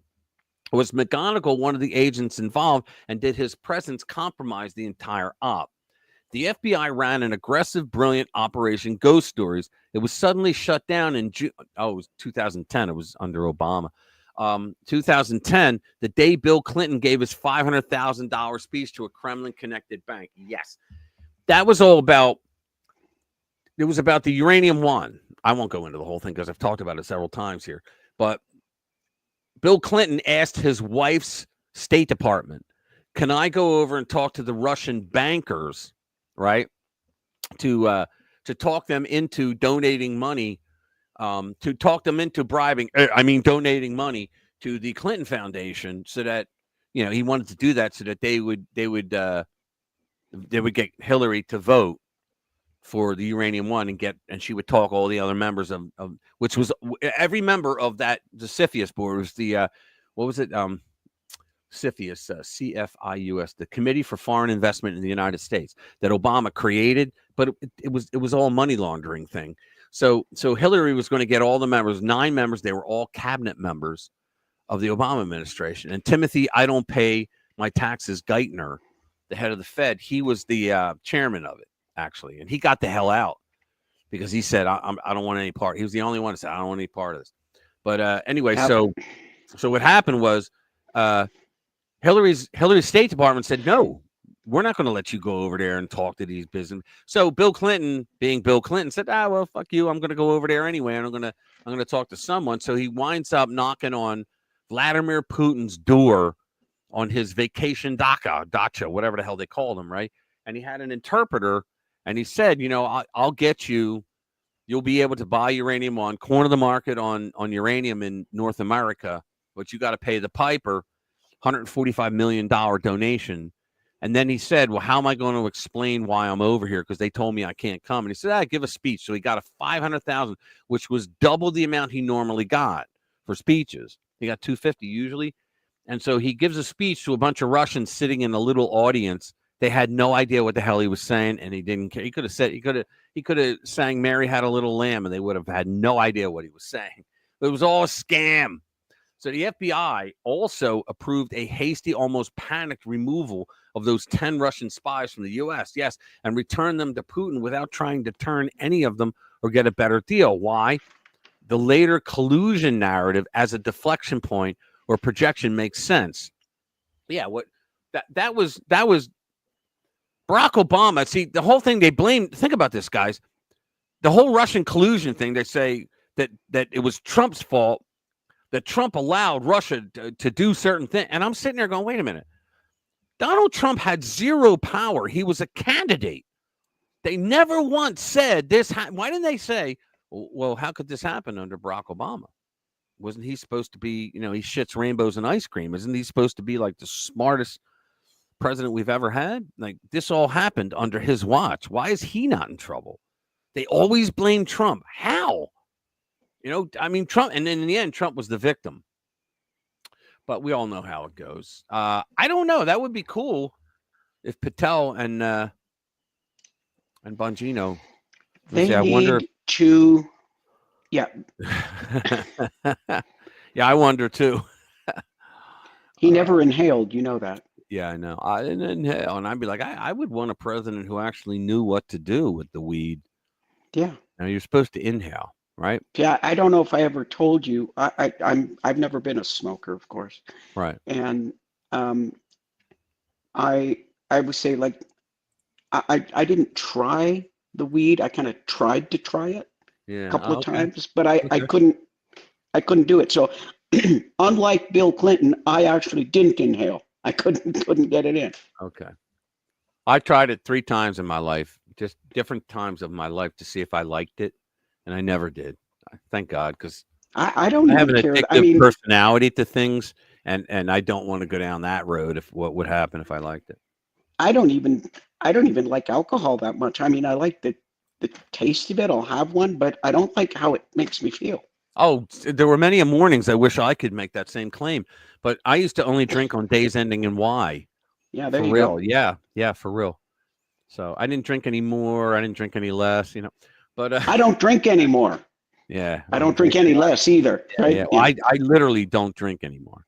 Yeah, and not because I'm an alcoholic, because I have something else going on that I can't drink. Yeah, I just never was able to tolerate very much, and as I've gotten older, my tolerance has just gone down. So I have no tolerance for I have no tolerance for it anymore. Yeah, I got no tolerance for alcohol or assholes. There you go. Yeah, I'm lactose intolerant. I do not like lactose, and I won't stand for it. That's an old Seinfeldism. Yeah. Okay, well, shall we wrap this up for this week? Okay. Yeah. Hey guys, if you haven't hit the like button already, please do so. Yeah. Any last minute comments? Throw them down. Where the hell is it? Oh, there it is. I gotta hit my own like. Yeah. Any last minute comments? Let us know what you think. Hold on. What do we got here? Hang on. Before we go, how many we got? I'm trying. It's not refresh. I'm showing. Nice. I'm showing 21 right now. We were up to 24. Yeah, I got 24. Okay. Yeah, mine doesn't update as quickly as yours does. Hey, Chris, I didn't even see you. Sorry, man. Good to see you. Yeah, I just updated. Looks like I got. Looks like it says we've got 20 right now. I don't know. Yours may update more quickly than mine. Yeah, I don't know. Anyway, baby. Yeah. All right, guys. Thank you very much for being here. I appreciate you spending your Fridays with us. You could go anywhere else, but you come here. I love you all. Thank you. Enjoy.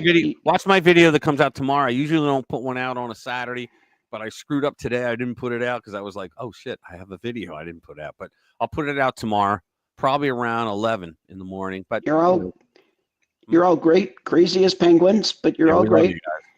We love you. Take care. We'll hope to see you next week. Yep. Yeah, we'll be here.